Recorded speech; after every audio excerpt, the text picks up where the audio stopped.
Hey, y'all. Hi, y'all. Who enjoyed the Lizzo episode this week? Online bullshit, can't you see? I can't see. Are they saying anything fun? You're gonna have to tell us, Katie. Rachel says, Yeah, you're me. going to have to tell us. Oh, okay. Well, okay. Anyways, we're here to watch,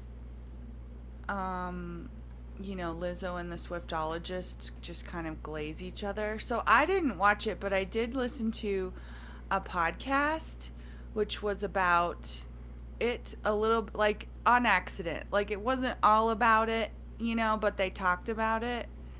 And, I know... Okay, sorry. It was the Good Noticings podcast, from the Celebrity Memoir Book Club girls who changed the name of their podcast to Good Noticings. It was so funny to me because they were both like, yeah, I really like the Swiftologist. Yeah, I usually agree with like everything he says. Yeah. And I was like, I don't know anybody who says that. And then they said that they thought that he was just being too nice to her, and they didn't know why he was doing that, and that she was talking about both sides of her mouth. So, like, obviously, like, all the same shit is, like, what I expect. Yeah. It's interesting because, I kind of have a lot of grace for Swiftologists. Like, Lizzo is in my sights for this. Yeah. But the Swiftologist, I kind of like, I'm going to leave that to Jason because I just don't know what to say about him. Okay, so I'll bring up the video, and then anytime we want to stop and say something, just like shout, I guess. Okay, cool. Why? Wait, here's some highlights from the chat so far, Nathan. I never got Lizzo. Sarah Lloyd says, I never got Lizzo, but I'm old, like Nathan. Solidarity, Sarah. for the 50 Sending plus. you a virtual fist pump. Well, how old is she? We're all in our early to late 20s, so. Right. All three of Yeah. us. Yeah. Mm-hmm. I'm 32. That's why I'm like the oldest.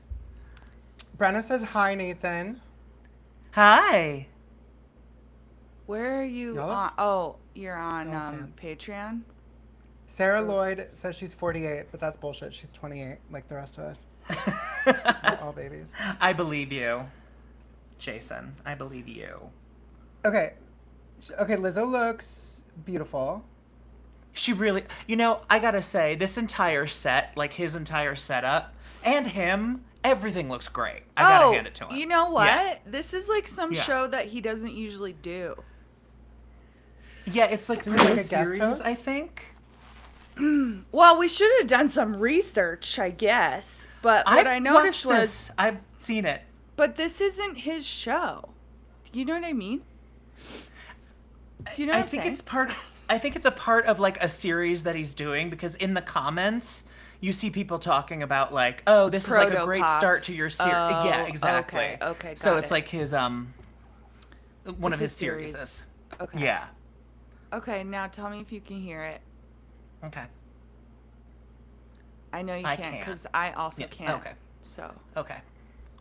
I want you to know how many windows I have open. I know how many I have open, and I'm betting it's a lot. I feel like I can't be in the Kaya Asylum. I have Grammys and world record music. I have #1s. I have a diamond record. I am a successful artist. Honestly, and we're off to the fucking races. Do you guys know what the Kaya classic YouTube Asylum editing. is? Actually, I learned that from that podcast. Yeah, I looked it up too.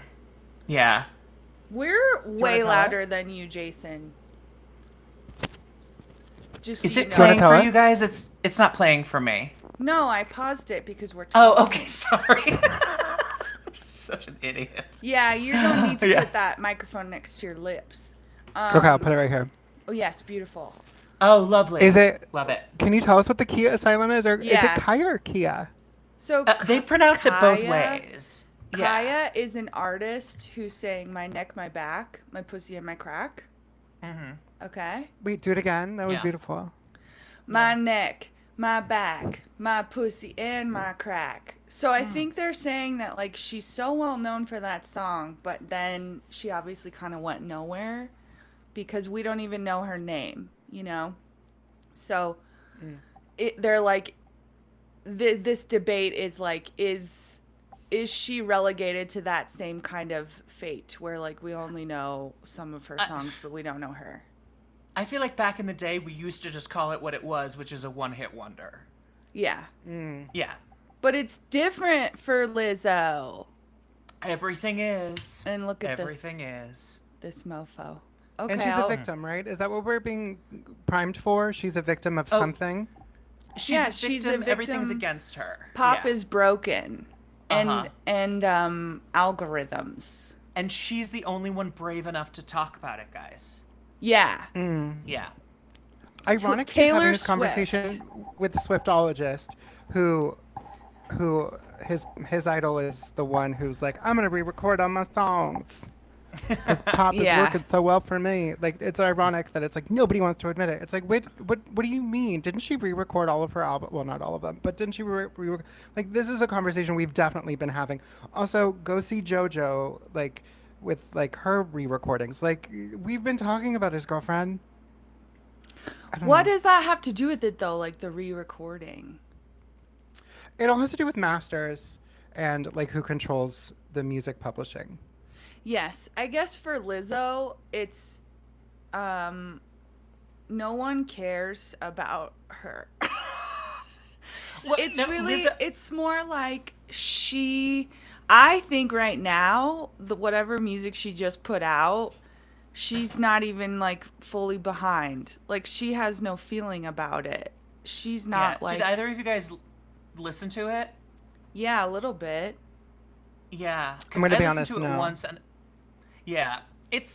you're not missing much. It's like, it's fine. It's very short. It's 36 minutes, 12 songs, which is like minuscule. And I just feel like everything is like a great idea, but just wasn't like finished. Didn't come to fruition.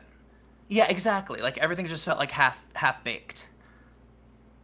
Jason was sharing TikToks with me of them playing the first song on her album, it was horrendous. Oh, yeah. Not all of that. Like, there's like one or two where I'm like, all right, this is good. And honestly, I was just using it to do my little, treadmill walking exercise. So I wasn't asking for anything phenomenal. Yeah. Okay. I'm kind of obsessed with that first song, if I'm honest, because it's so bad. But press play, so sorry. Swiftologist! Welcome to Protopop. I am so excited to have you here. Before we get into the bigger picture career stuff, I know that you've been living with this record for a while. It just came out. How does it feel sitting here, having it out in the world? How have you been metabolizing it?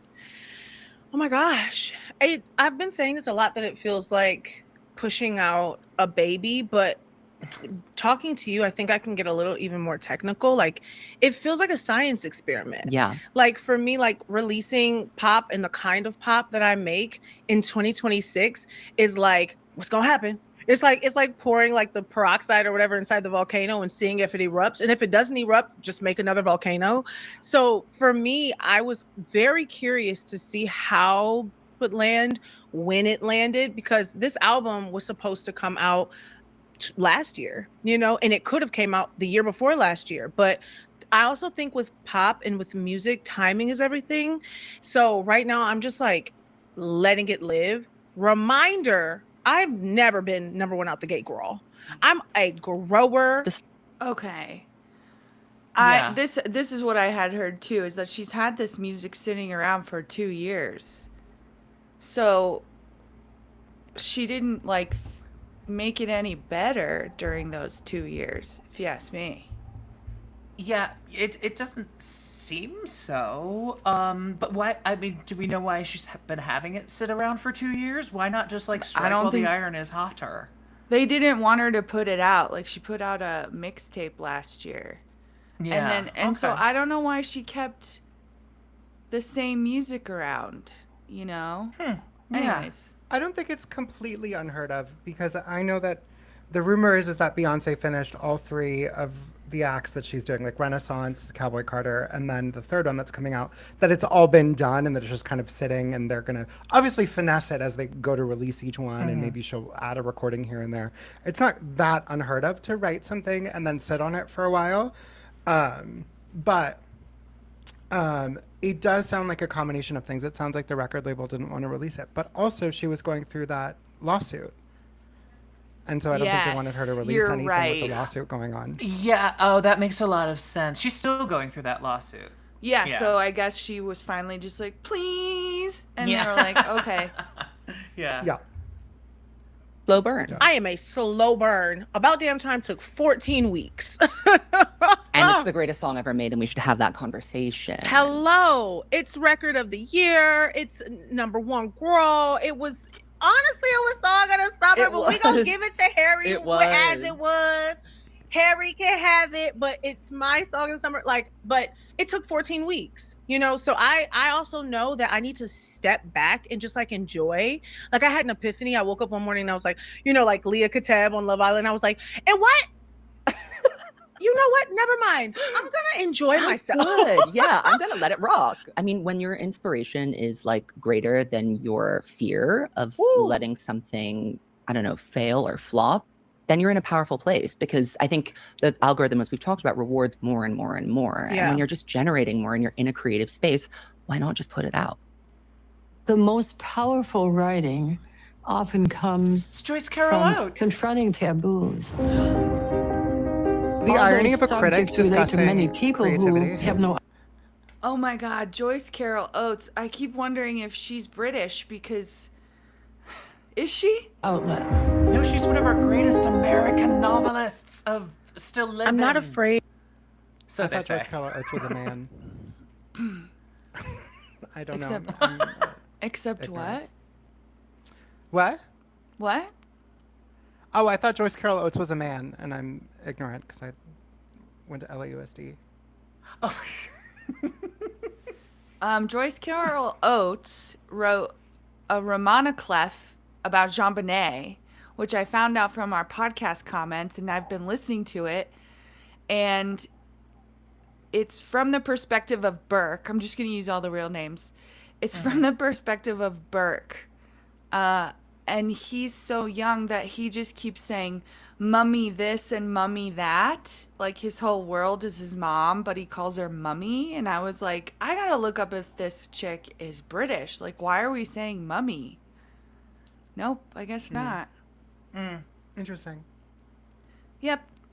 I just think A it's so failure fascinating anymore that Swiftologist was talking about creativity because they lack creativity.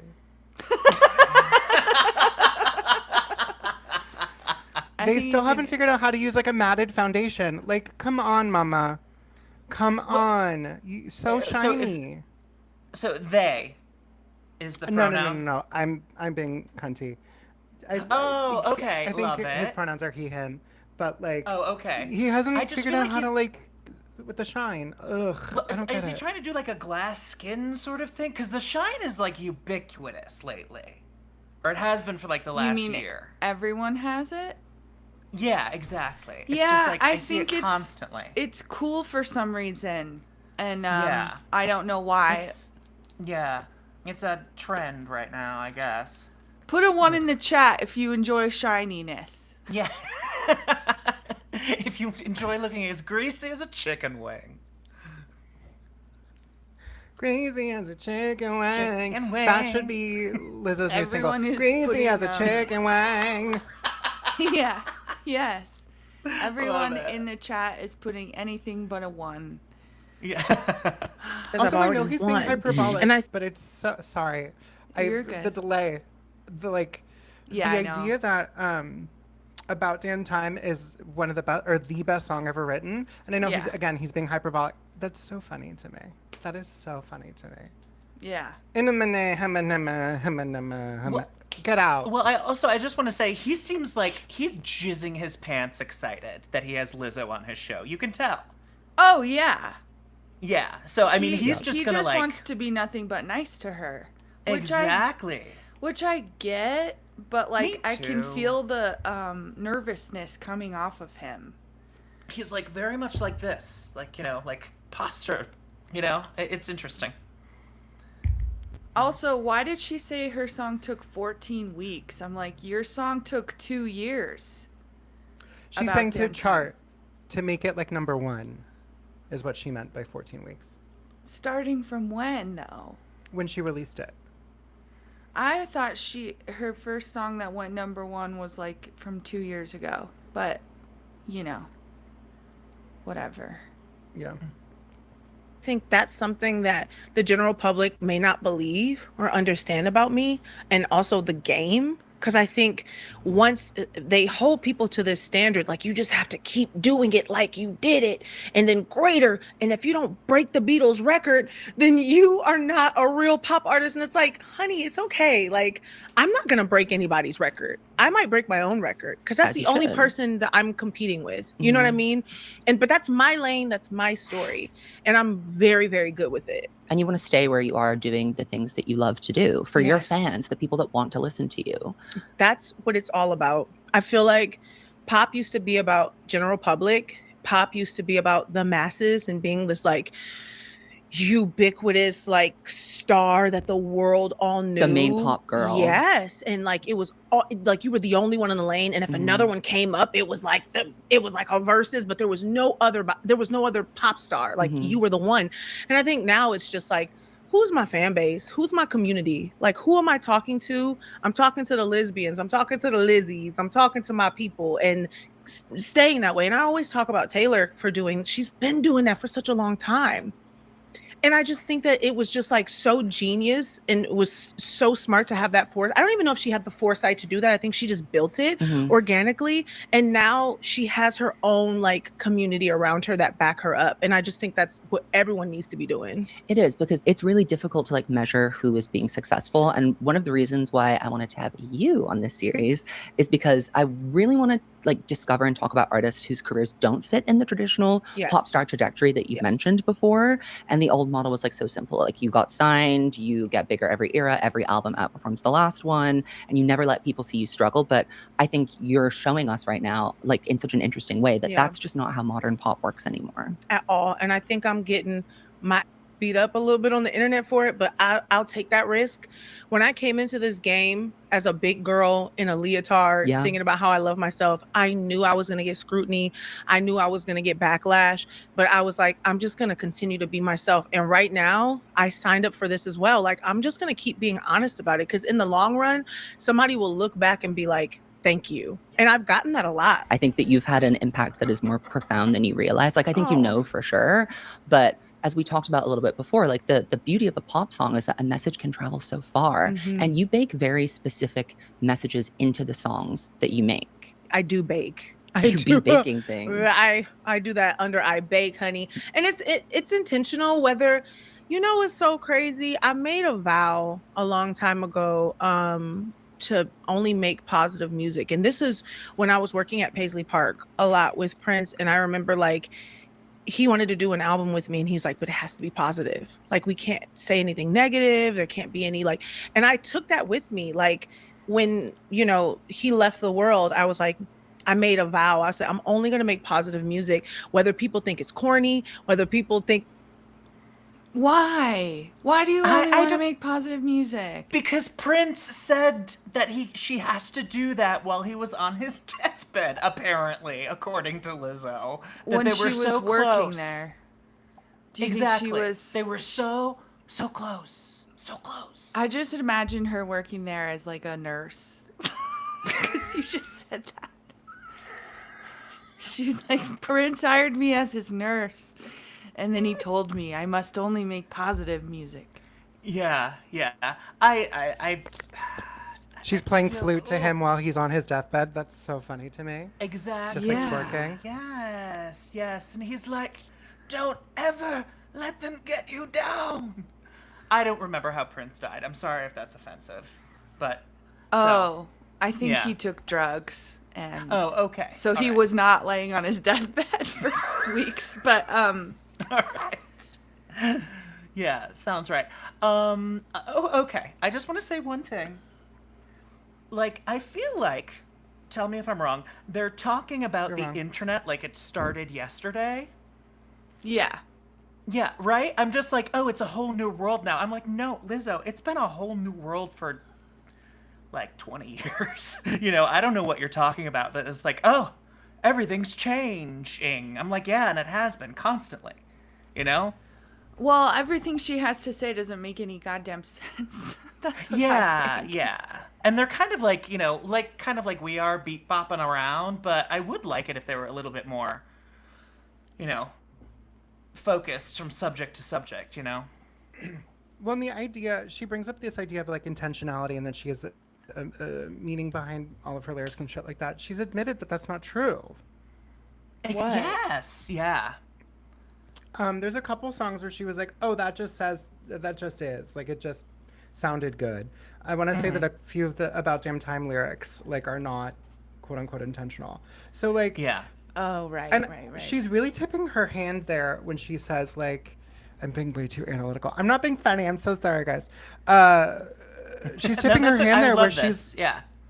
but she's like, oh, I decided to make like happy music or nice music or whatever. And it's like, so what you're saying is you are admitting that you're going to choose that over something that feels authentic, if you will. Yeah, and exactly. In a period of confessional pop,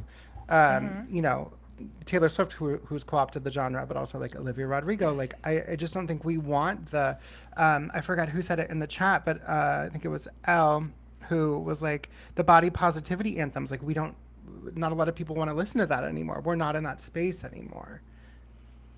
Yeah, as a all the culture. pop Yeah. girlies are sad right now. They're making sad songs. And then is it because of the state of the world? It's like, well, yeah, then maybe right now you don't have to just be really positive and like, hey, everybody, everything's gonna be fine. I know it doesn't seem like it, but it Yeah. is.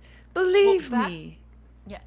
Back then we still had hope. And so we needed somebody to like, okay, keep us going. We're just waiting for the end of this administration.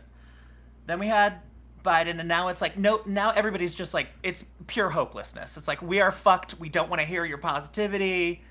We want to express what is going on, which is generally a sense of hopelessness and grief. Yeah. I also liked her way more before I heard her speak. I've got to be honest with you. Yeah, Everything out of this woman's absolutely. mouth has been the most obnoxious thing I've ever heard. Well, just to what you were saying, she's constantly like, she will say whatever makes her look good in that moment, look the best. Like, honestly, I'm convinced, because it's happening constantly where you're like, yes, she's constantly talking out of both sides of her mouth, and she contradicts herself within the interview itself sometimes, and it's just because in that moment she needs to make herself look as like, cool as possible, and that's what Yeah. annoys me about her. Yeah. Yeah. Okay. Play. All right. Is fake. I don't care. And I've stayed in that commitment, and I've struggled at some points because there's times where I want to make cool music and I want to be like moody and I want to be a little, but I'm like, no, I promised that I would make this kind of music. And when I go out and I do my meet and greets, I just did a bunch of meet and greets for the people who come to my table and tell me how a song changed their life or got them out of an abusive marriage or helped them while their like family member is sick and dying, or helped somebody told me that one of my songs helped stop them from committing suicide. Wow, that's really And powerful. I wept and we held each other, and I was like, this is why I do this. Mhm. This is why whether it gets hard sometimes, I want to step outside myself, but I have to always be me. I just got chills when you were talking about that. I think having a mission and a purpose as a pop star is something that can get like so lost by labels giving you opinions on like what to do and how to do it, the internet giving you feedback on like Yes. what you're doing.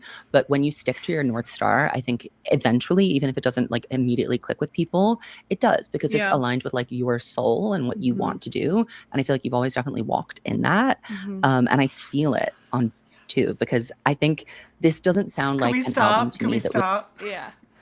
I feel like he's Lizzo's Jamie Kern Lima. Yeah. Did you feel like it was divinely ordered? Yeah. It's he's just like licking her pussy all up and sundry.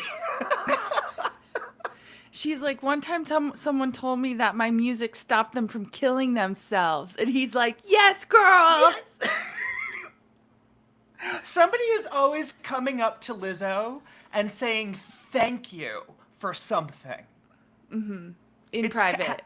Yeah, always, always. We never see it, but it's somebody. Jason, are you talking? Because we can't hear you. We can't hear you, Jason. No. No. No. No, can't hear you. We're Jamie Kern Lima. No.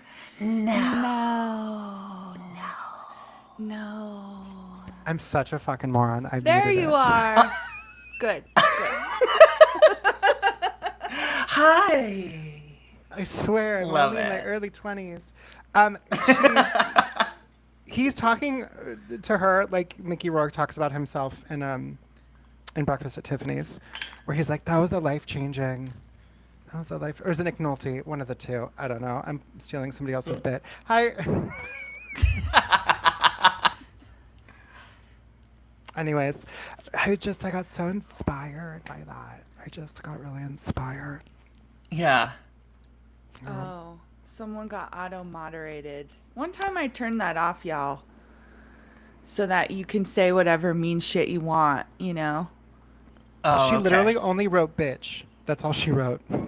Oh. Or shut the fuck up, bitch. Something like that. Well, the name of Can we turn that off? Lizzo's album is Bitch. So Literally. Seriously. you should be able to say it. I thought I Yeah. turned it off last time. Too bad. Just get creative with your spelling, y'all. Yeah. Yeah.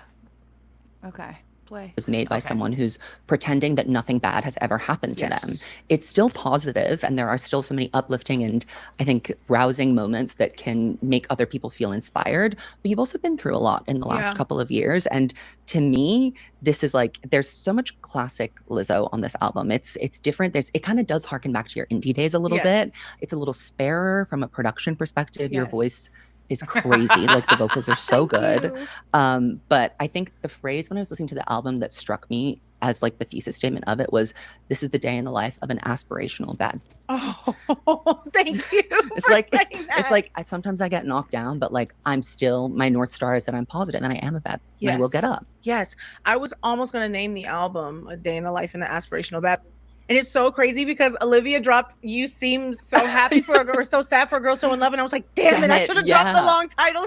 No, but just perfect. Just perfect. I think it encapsulates so many different parts of what the album is Mhm. because it's coming off of a polarizing and a controversial time. And I think that word is just so often used against women in a Yes. specific way. And you have definitely been the recipient of a very misogynistic use of the word, Yes. I think. Yes. To be powerful, to be exerting your confident. power, too confident, too creative, too in control. All of those things are seen as being a. Did you have any hesitations about calling it bitch, like from a marketing perspective, I guess? Because I imagine it's a little bit more difficult to market an expletive as the Yes. title of an album. It's been very difficult to market it. But I didn't have any hesitation. I feel like from my team, like label and management was coming to me and being like, you know, you're not going to be able to be on certain DSPs and Mhm. you're not going to be able to be in certain stores and certain radio stations won't be able to say the name of it. Like you should consider changing it. And honestly, I'm such a little that I was like, oh, that makes me want to name it more. I love that. Yes. Because I don't want to have any regrets. Well, I'm building a legacy. I'm not trying to like get rich quick or get popping quick or get what number one quick. I want to look back at this time and be like, oh my gosh, after Special, when she dropped, it was a risk, but look what it did for her as an artist, as a creative human being. Like this scratched an itch for me as a creative more than me, someone trying to market an album or like, I just need to do good this time. It's like, no, I want to look back and be like, I was brave. You know, I took a risk. You definitely were. And you've talked about how there was a Can whole we album just stop scrapped for a before this second? one came out. And I love still. Yeah. The whole thing about this is like Referring to yourself as a bitch, you're not reclaiming the word bitch. That was done in 1996. And the Well, thing she is singing the Meredith Brooks song. I heard. Well, that's what I mean. Yeah. I'm just like, you're using a 90s tune that was revolutionary at the time, and now you're saying it's revolutionary again? I don't get it. I don't get what she's talking about. Anyway, I just needed to mention that. Yeah. Jason? My brain is still on the part where he says that her vocals were so good, because has that ever really been the case? Where like she's a good singer, like she's just loud. Yeah. That's why I love when you roast them so much. Because then I listened to her sing and I was like, yeah, there's nothing special here. It's that like spot where Jennifer Hudson sings all the time where she's like, yeah, and it's just that. It's to 10 or 0. It drives me fucking bananas. Well, that makes me just wonder, you can is yell this like really high. Yeah. No, but I'm like, do you just do positive music because you can only sing in one way and it's best for positive songs? Honestly, is it just because your talent is narrow? I don't know. I could see her being someone who like tells everyone around her not to say negative words. Yeah, you know? Yes, absolutely. And she's like, I fucking love The Secret. I fucking love it. The Gayle King interview was very manifesty in a bad way. Yeah. Yeah. Okay. Bad when it came out, but I was wondering, was that a moment where, because the label comes in your ear and tells you all of these things, I think it's kind of natural. You're an artist, you want to succeed, you want people to hear your music. So if someone's coming to you and saying people aren't going to hear it if you make this decision, it takes a lot of guts to say, I'm going to stick to what my creative spirit wants me to do. Have there been times in the past where you have like acquiesced to these things or said, you know what, okay, maybe I'll take the note, and you've regretted it later? Sorry.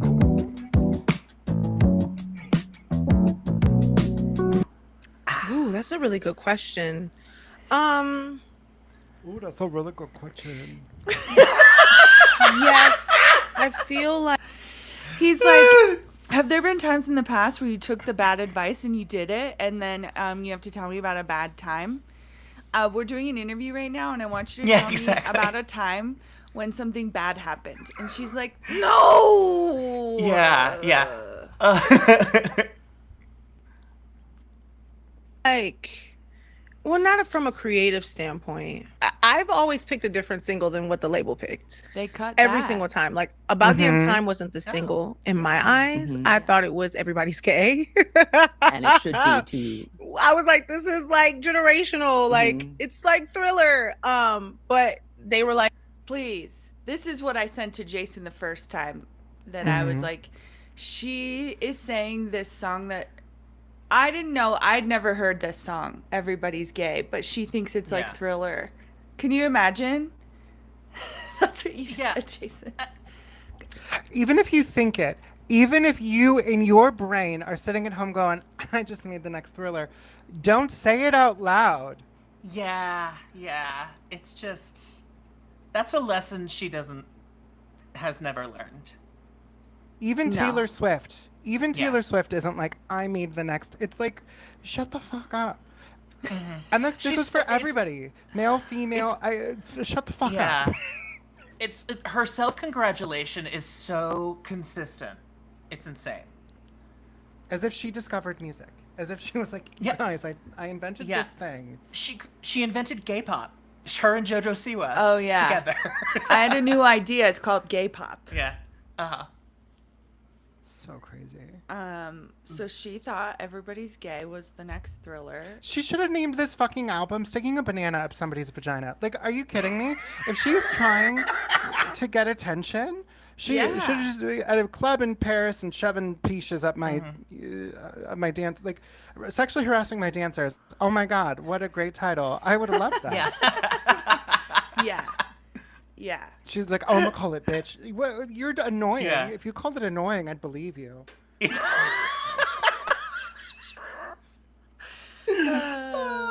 like, no, it's About Damn Time. And I was like, well, I mean, I write all my music, so I love all my babies. So Yeah. sure, About Damn Time took the longest to write. It was a pain in the You went through so and many iterations of it, right? oh my God, so many choruses Mm. until I finally the okay, all right was like out of like just fatigue. It's literally, okay, I was all like, right. yo, okay, all right. And then everyone was like, oh, and I was like, are y'all Intention. with me? But it's perfect. Yeah. Are there other versions of it that you like better, or do you like the recorded one the most? I think I like the recorded one the most, but it's funny because Blake Slatkin, who wrote it with us, he has the pen and paper where I said, this dedicated to all the boys I hate. Like, Okay, I kind of love that. he framed it, and now it's like, it's on my like trophy wall. I love that. But kind of going back to a little bit, Okay. I wanted to ask you about a couple of the songs that I really love. So I love Okay. What did you want us to see in that, Jason? Oh, I just think it's funny that she was like, oh, I just said, okay, all right, because I was just tired. Yeah. Even though she said earlier she went out of her way to write it in a particular way or in a particular style. And again, I'm nitpicking because I'm so annoyed. Yeah. Yeah. No, but the thing is, it is about nitpicking with her because she says these little things that go like this way and then that way and then this way. And it's about the consistency more than it is about like the size of what she's saying. You know, it is. You have to pick nits with her. Picnics. Also, her merch is terrible. Yeah. Look at how that shirt is awful. Yeah. And then It's every supposed to say time bitch. every time he says it, he has to bleep it. Bleep it. Oh, okay. Like to the point where I was like, "What? What'd you say? Oh, you said bitch. Oh, we're not allowed to say it." Okay. They couldn't come up with like a code word for it. They couldn't be like, oh, we're going to talk about the album or we're going to talk about this or that. Like, he knows YouTube's rules. Like, he's been on there long enough. I know. Yeah, be like itch or chib. Like, do it backwards. Do it backwards. Remember Ish? Yeah. Yeah. like- Ish. Oh, yeah, ish. People love But ish. ish means shit. What if he was Yeah, like, but- let's talk about your album shit? She would be like, I can't believe you just called it that. It's called bitch. Okay? Yeah. It's called bitch. Could you imagine? Too nice. And something that really struck me about the song is how specific it feels. I pay the check, but no one checks on me. Yes. My come up changed you more than it changed me. Yes. What are you writing from there? What experience? I pay the check. I pick up the check before it kisses the mahogany grain. Do you get it? Do you get what I'm saying? Okay. Let's see That's what- my favorite kind of writing. It's metaphorical. Yeah, it's the kind that you have it's to think about. euphemistic. You have to think about it. You have to think about it. You don't get it. Are you going It's on? high card. You don't get it. You don't get it. You don't You're not get smart it. enough. Did you know mahogany was a wood? Also, I love wood. I love what? That means I love what- penis. It means penis. I'm Taylor Swift, and I'm at my rehearsal dinner right now. Okay. Changed me. I pay the check, but no one checks on me. Yes. My come up changed you more than it changed me. Yes. What are you writing from there? What experiences are you Who's drawing that on? about? I came out of a really toxic friend group, and I was friends with people that I had like given opportunities and like jobs to, because I was like, you're my You homegirls. want to Like, bring every Oh, her dancers who sued her? What could she be talking about? Okay, so she pays the check before anyone checks on her. Got it. Yeah.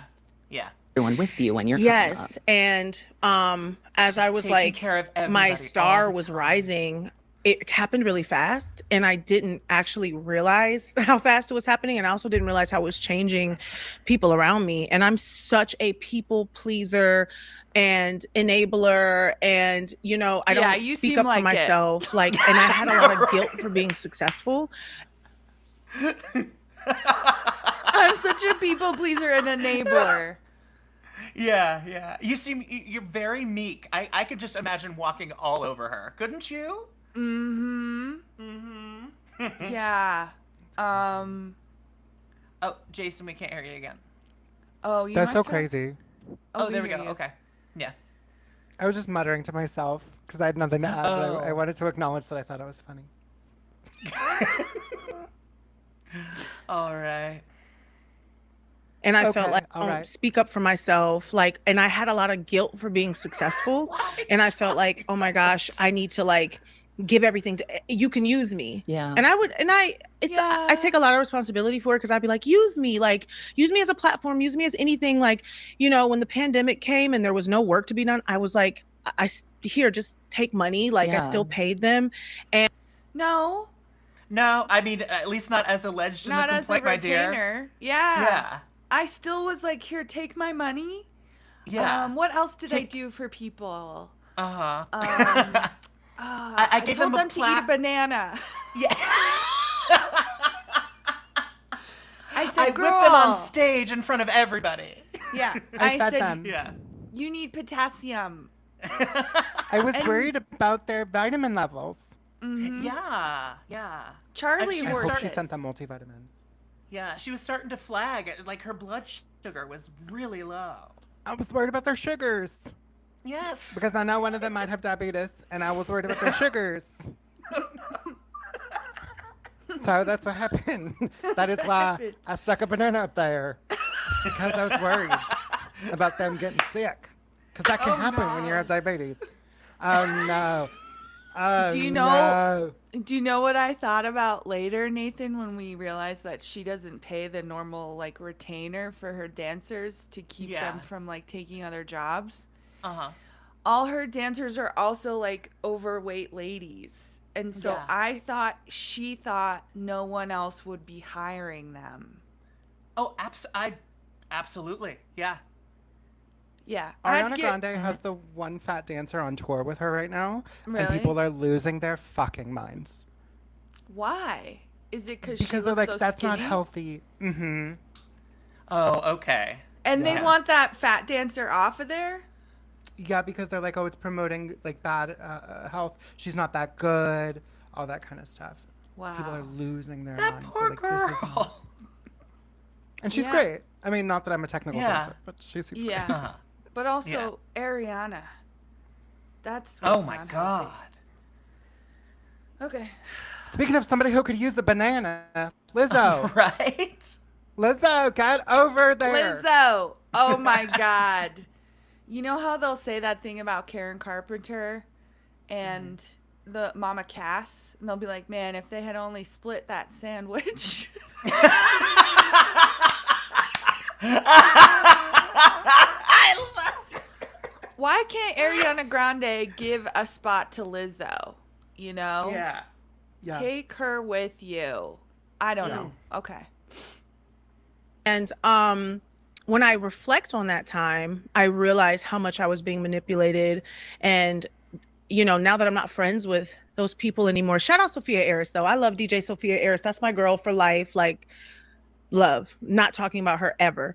But Except right now. I Except right heard now. stories of Yeah, they were yeah. talking bad about me behind my back, and they were like being really manipulative with other people, and they were like trying to always assert dominance and being like really cruel. And I was like, oh my God, I was so blinded by like friendship, and I didn't see it. And so I reflect on that time, and I'm writing from that perspective. And I think everyone can like relate to that. 100%. Yeah. Like it was a song that I wasn't going to put on the album. I was going to ask you about that. 'Cause Yeah. It's when it comes to being positive, I think it's a very positive album. There's a lot of a positive statement to it. What? But What was sometimes, like positive? in totality, there Bitch. are moments as a snapshot of your life. Like this wasn't the easiest period. So I think in my opinion, there needs to be like sneak peeks at what that was like. Yeah. It's so interesting that you describe yourself as like a people pleaser or as someone that really wants to say yes to everybody or doesn't speak up for yourself. Yeah. Because I feel like that is, and this is because you are so brilliant at what you do, that's not how you come across to the world. Yeah. I think that the world would be surprised to hear that you felt that way because you seem so in control of everything and so in your power and fulfilled by what you do. How do you reconcile? Is it kind of... Are you just lying? Are you just a liar? Because it seems like that's not true. How do you reconcile that? He is like pushing back in the most glazy way possible. Yeah. Yeah. Yeah. Let's see how she reconciles it. of like having a Sasha Fierce, like you have this version of yourself that can just turn it on? I think it's like what I've learned a lot in therapy in the last few years is like my inner child, Melissa, who wants everyone to be happy and is like, I want everyone to like be successful and yay. Like, she's the one, when you get close to me, I would do anything for you. Yeah. I'll lay myself on the line. I'll lay myself on a puddle of water so you could walk across me. Loyal. And I'm a Taurus. I'm loyal to a fault. Like, did he suggest she lay herself on oil? Wait, go back? Yeah, I'm going to go Yeah, back. Go back. and lay myself on the line. I'll lay myself on a puddle of water so you could walk across me. Loyal. And Loyal. Okay. Loyal. Okay, yeah. I thought he was just like, boil. Would you fluent put gay. yourself in a vat of boiling oil for me? Yes. Yes. Okay. Okay. With a banana. banana flambe. I'm a Taurus. I'm loyal to a fault. Like, and I will bleed out for the people that I care will about. die. And but I'll kill then myself. Lizzo, the performer, the I don't take in the world. I have a tough shell because growing up, big girl, black girl, in the South, like I had to protect myself in a lot of ways. So, and I protect the people I care about, like fiercely. So I think what the world was seeing was this person who was like super self-assured. I'm very confident, very self-assured. Wait, you don't write anything down after conversations? This is Pocket. I never go anywhere without it. And I don't take externally. Like you can't try me in the real world. But in my internal world, I'm like a softie and a lover and a giver. Like I give to people I care about. So I was like, whoa, let me shorten this list to the people who are worthy, because I'm getting taken advantage of. Your energy is expensive too. Like Yeah. it shouldn't just be doled out to anybody that you meet. What you were saying really reminded me of To Be Loved. Oh, Because you can kind of hear that Yeah, like Mama anxiety Hattie. in it. Yeah, you're like, I want it. I want to let people close to me, but I'm not sure that I'm in a place where I can accept that in. Yes. And it's also like, am I worthy to be loved?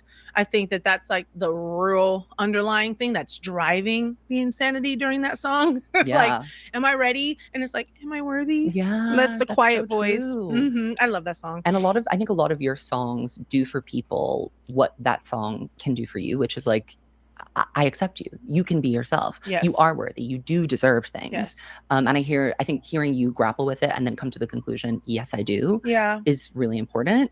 And a song I love on this record that does that is That Girl. Oh my God. That's the hit. Pause. Atlantic Records. So the way that she was talking about herself, she was like, I present this one thing to the world, but I have a different inner monologue. It's like, yeah, that's everyone, lady. I don't know. Yeah. Do you think you're different? But also, She has such pick-me energy. yeah. Yeah. She's not like She's the hungry. girls, Jason. Yeah. She's so nice to everyone and lets them walk all over her, but Lizzo the performer does not.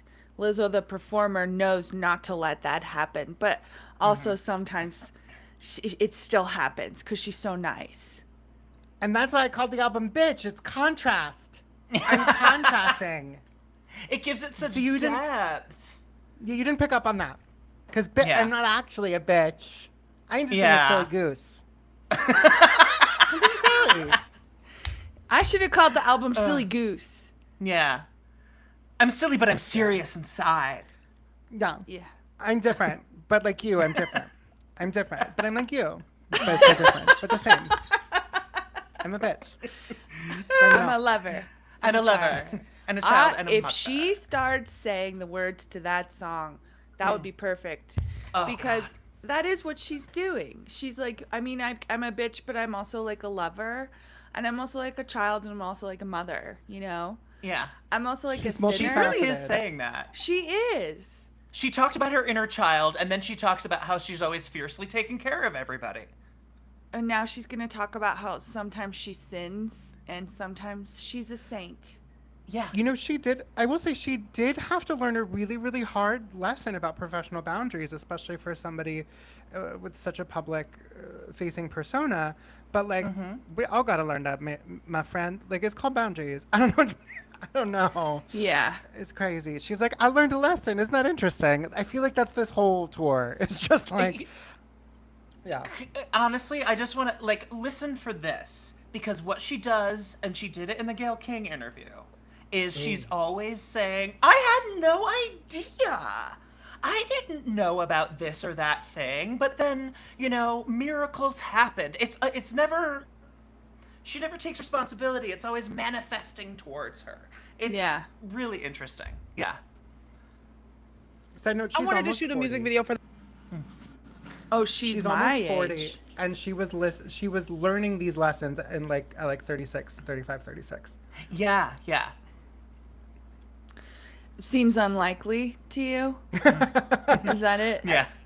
Well, actually, I do improv in Los Angeles, so it's not that all unlikely to me. Well, I know Yeah. that she's been an artist for a long time. She probably hasn't been this famous, like, let's tiptoe around her and give her whatever she wants the whole time that she's been performing, but I don't really know what that life is like because there are certain levels to it, like where you're carrying your own amp. I think that's no matter what. As Jason pointed out, she's talking about learning these lessons at 36 after like 15 years already in the industry. It's like, how have you not learned already that you need to protect yourself professionally? You're lying. There it is. Yeah. You just thought you could get away with it. Yeah, exactly. Yeah. And like, to be fair, I like testing boundaries. I have less than 10,000 followers on Instagram. Like, if I could get away with it, I would. But I know I can't, so I don't. She thought she could get away with it. You have thought about 'Cause just she's a bitch. not wearing pants Yeah. on Instagram? Is that what you said? I just took my pants off, actually. Oh, good for you. Yeah. Well, It's been hot. It's been hot all over the country. I'm fully freeballing it right now. Just ass on couch. I told you the sexual harassment was going to start, Nathan. Oh yeah. I can't wait. I've decided I'm going to react to it like a 50s woman and just be like, "Oh, you." Thank you. That's all I need. You're welcome. Yeah. Okay, I'll play. That song so bad, like Need. immediately, like out the gate, like a year and a half ago, because that song is, I always have like an opus, and I honestly do feel like on Special Everybody's Gay was my opus, and I'm trying to think of my Cuz I Love You opus. Maybe it's Juice or I love Juice. Yeah. I love Juice. But this is that girl. I was like, this is my, like, it's still very body positive, but it's just it has a little bit of edge to it. there's a bite to it. There's a bite to it. And it's not just about being like celebrating my body. And I was like, every baddie over 200, come outside and pop. Yeah. I need all my big girls to come outside and pop right now. But I also include this clip from Cat Williams in the end. He did stand up and he was like, Lizzo's unproblematic, but they'll come after you. It doesn't matter. Like, you can be fat, you can be black, but you can't be a fat black. That's where they draw the line. And I remember being like, whoa, people thought that, somebody was like, I think people thought he was like coming at you in a negative way. I said, I didn't see it that way at all. Not at all. I saw it as like, all I heard was Lizzo was unproblematic. And y'all, why are you doing this? And I thought it was such an interesting way to sum up my like experience in the public eye. And I put that at the end because I'm like, you tried to break my confidence and you didn't even make a dent. Yes. And it's not just about my body. But it's about the content of my character, who I am, and what I do. I love that girl. It's so good. I need a music video stat. You do. We need a budget for a music video right now. I thought also having someone else say that towards the end of the song is really important to hear, like an outside voice come in. The laugh and the hair flip. No, the budget. I think that's another tell about why this album is not doing well. And I think it's because there is no budget to promote her stuff. Yeah. So she's having to resort to this. The girls on the podcast were saying, like, she seems to forget that she's famous. And I was like, oh, because no one around her is treating her like that. Like, they're like, you have to go on all these podcasts. And she's like, oh, okay. Yeah. Go ahead, Nathan. I don't know. No, I was just trying to think what my question was. Anyway, maybe it'll come back. Sorry, I lost it. Is that a crotch behind you to the over your left shoulder, Nathan? Yes, it's the crotch of Wonder Woman. Okay, keep that away from Lizzo. Okay. You're right. There's a banana. Oh my God. Yeah. Because there have been so many outside voices delivering opinions on what kind of artist you are. And I love that idea also too of it being like, well, you can only be one of these things. You can be big, you can be black, you can be a bitch, you can't be all of them. Yes. And it's like, well, why not? Right. Why I not? contain multitudes. I'm a lover. Literally. But that's why I named the album as well, like, because that song I think summed up everything. Like it's a little bit of everything all mixed into one, you know. And I do think that pop stars are put in a box and you can only be one thing. And I was shocked to discover that, because I really don't like bother myself with the exterior of what's happening while I'm going. And once I realized, oh girl, you've been a brand, like losing weight fucks up the brand. I'm like, what do you mean fucks up the brand? I'm a human. Yeah. She's how do you not know that? And then she's like, oh, and then when I lost weight, everybody was like, what's that? Are you fucking kidding me? Are you kidding me? Well, Outrageous. she's a little dumb baby. She don't know exactly. anything. No, I was just born yesterday with a flute in my hand. Again, super fitting that she's on this guy's podcast, because he worships the other infantile being, Taylor Swift. Oh, who all right. She's either the poet laureate of our college of the United States, or she's a well baby. She don't understand how editing works, and she just having fun. It's one or the other. You can't do both. You cannot do both. Yeah. I'm sorry.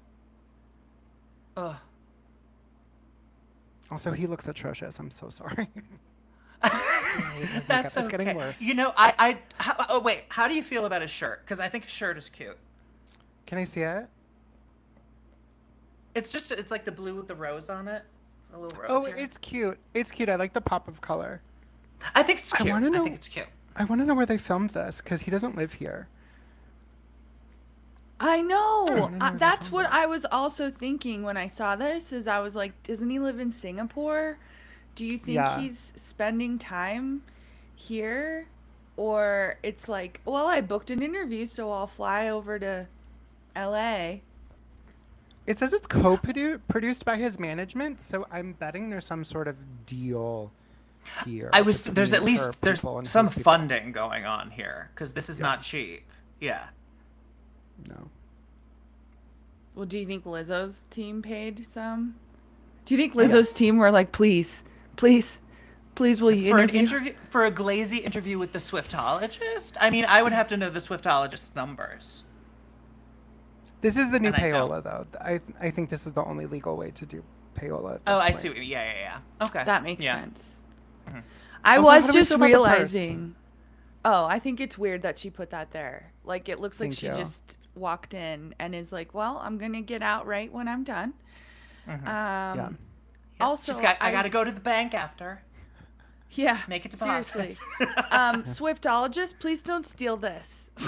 If I were him, I'd steal it. What I was realizing was, she called this album Bitch because of the controversy. So she thinks that's what it is. She thinks she's pushing the boundaries with this because of all the stuff she got accused of, that she most certainly did. Yeah. I wonder if she thinks also, like we talked about on the podcast, she's like, well, they just don't understand me. I'm a sexually empowered woman, and they're full of shame. Honestly, does it go that deep where she's just like, well, they don't understand Probably. how evolved I am? I don't know. But she admits Probably. it's a facade.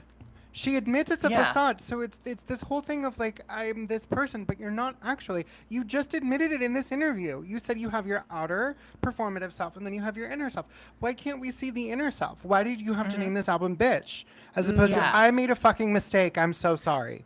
Because Prince told her to make positive music only. Prince was a fucking dick. I'm so sorry. Yeah. And here's the other thing about Prince and those of his ilk, because fucking Dave Stewart does it too, and all these other older guitar guys, is they pick these beautiful women with talent, and they take them under their wing as mentorship, and under this guise of mentorship. No, they want to fuck them. Dave Stewart wants to fuck Vanessa Amorosi and Joss Stone. He wants to fuck all those girls. Fucking Prince did the same thing. It's disgusting. And so, and he did the same thing to Janelle Monáe. It's gross. That's my piece.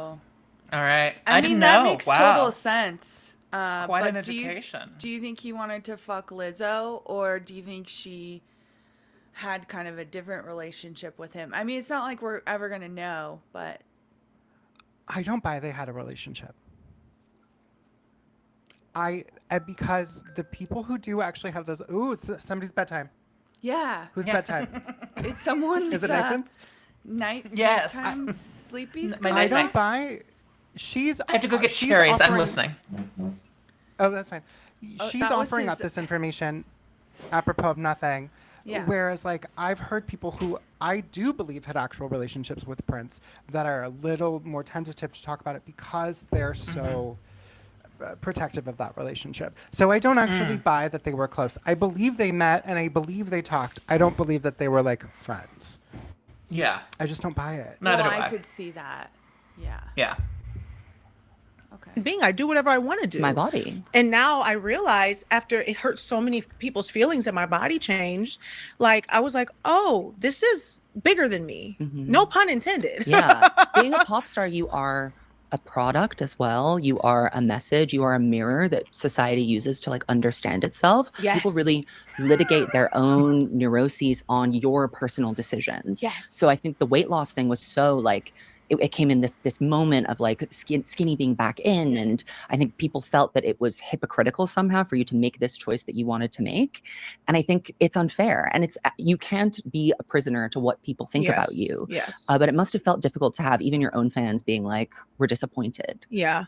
That I think was the hardest part, when people who I know actually care about me. Because the people who They'll say anything.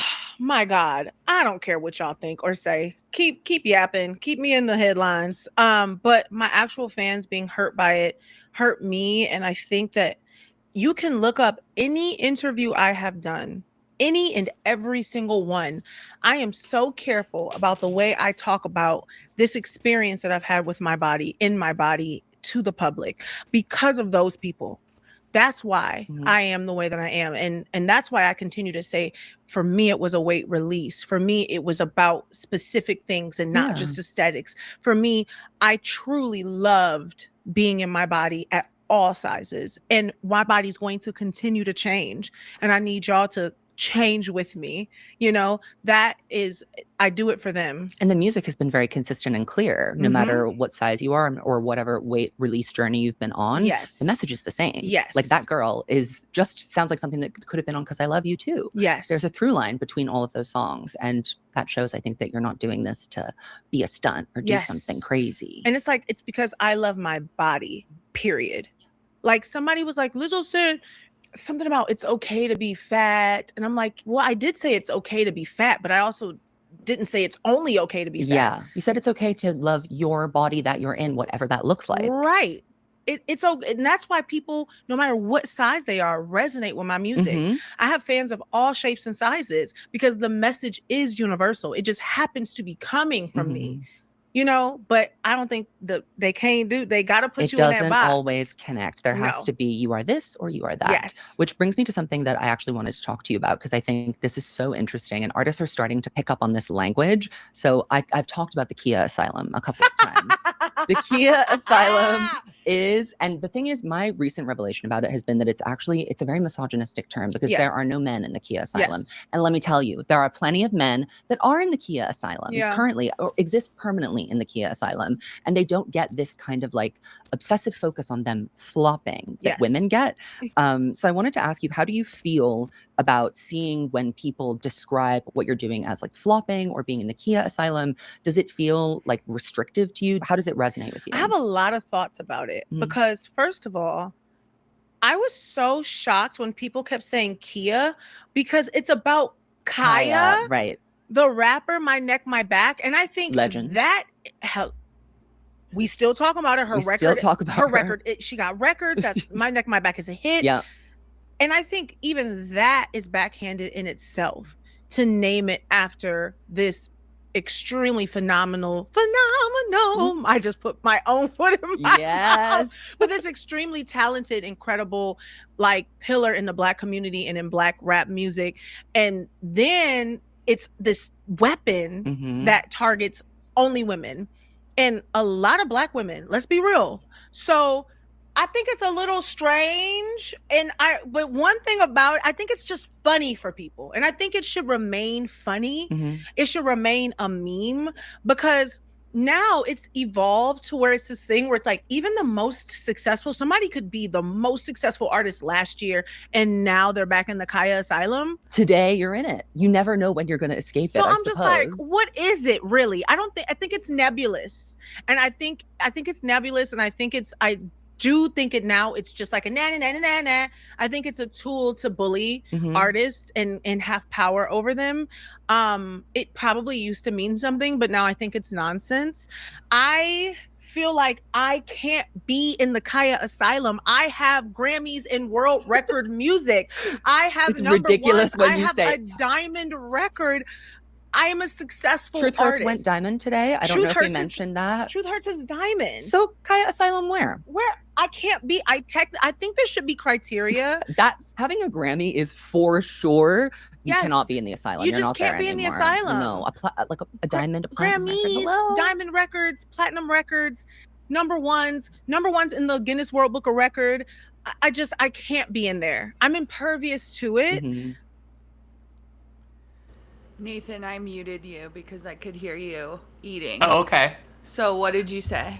I can't not be popular. It's impossible.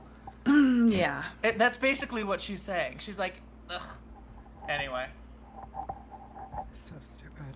Yeah. It's so stupid. Who cares? I think her team clearly was on Reddit for an hour before this interview, and they're like, that's what the Kaya Asylum is. Got it.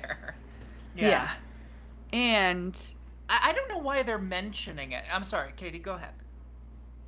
I'm just like, you can't tell me that the Swiftologist wasn't briefed for this interview. Like, this has to be good. Like you said, this might be the only legal payola or something where, I don't know. Or he's this desperate, because I know he can be kind of critical, right? I think it benefits both of them. Number one, she gets access to a fan base that is kind of rabid and loyal. Two is he's had a couple things over the last year that has been like, I think he's kind of racist, and not capital R, like underline racist. Yeah. Okay. But like microaggressive stuff. So I think they're both trying to benefit from each other's fan bases. That said, they're both saying a whole lot of nothing. Oh, go ahead. They're just saying nothing. I know. What are we talking about? This is total gobbledygook, glazy nonsense. But it's interesting that you should say that she's trying to like tap into the rabid fan base that he appeals to, because I've heard said of Lizzo, it's like kind of one of the reasons why she's like fallen off is because she doesn't have that rabid fan base, because she's like, I've heard her more like she's like Gen Pop in terms of like those are the kinds of people who like her, but they're not like, nobody's like, going hard, riding at dawn for Lizzo in the way that they're like doing for, Beyonce or even Nicki Minaj, Well, Meghan Trainor is having the same issue too. It's because they cultivated these fan bases that they didn't actually care about. And I know that sounds callous, and I don't mean it that way, but like they cultivated a fan base in the same way that somebody might try to cultivate Nick Jonas was trying to cultivate the gay community as part of his fan base when he released his solo album, and he didn't mean it, and I don't think they really meant to do the body positivity thing. I think it just kind of was something that they thought was like kitschy and cool, and they rode that wave, and then when it stopped serving them, they dropped it, but their fan base then was left cold because they were like, I guess I wasn't for this brand. Megan's fan base? Meghan Trainor's, Yeah. Because she put out all about that base, but it's like, what base? She was like, what, a 10? A size 10, a size 8? Like, she wasn't fat by any stretch of the imagination. So, but they were banking on that body positivity movement in 2013, 2014. Right. Like, maybe someone at her label was like, you're fat. And she was like, oh. And they were like, you should probably be part of this. And at the end of the day, she wasn't passionate about it because, like, that's just something the record label labeled her as. She's also deeply Yeah. insecure. I think it's the same reason Yeah, why exactly. Ariana Grande has an eating disorder.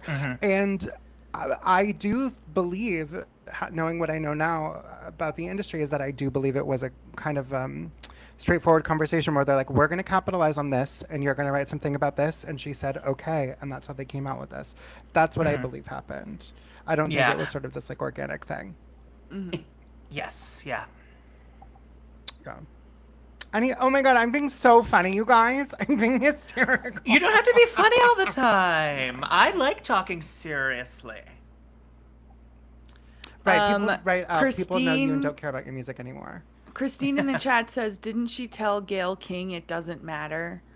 Which I think, are you referring to the lawsuit thing or like the criticism about, yeah, because we were saying that the Swiftologist was casually racist and whatever she said to Gayle King about it not mattering is whatever Lizzo was being labeled as, which was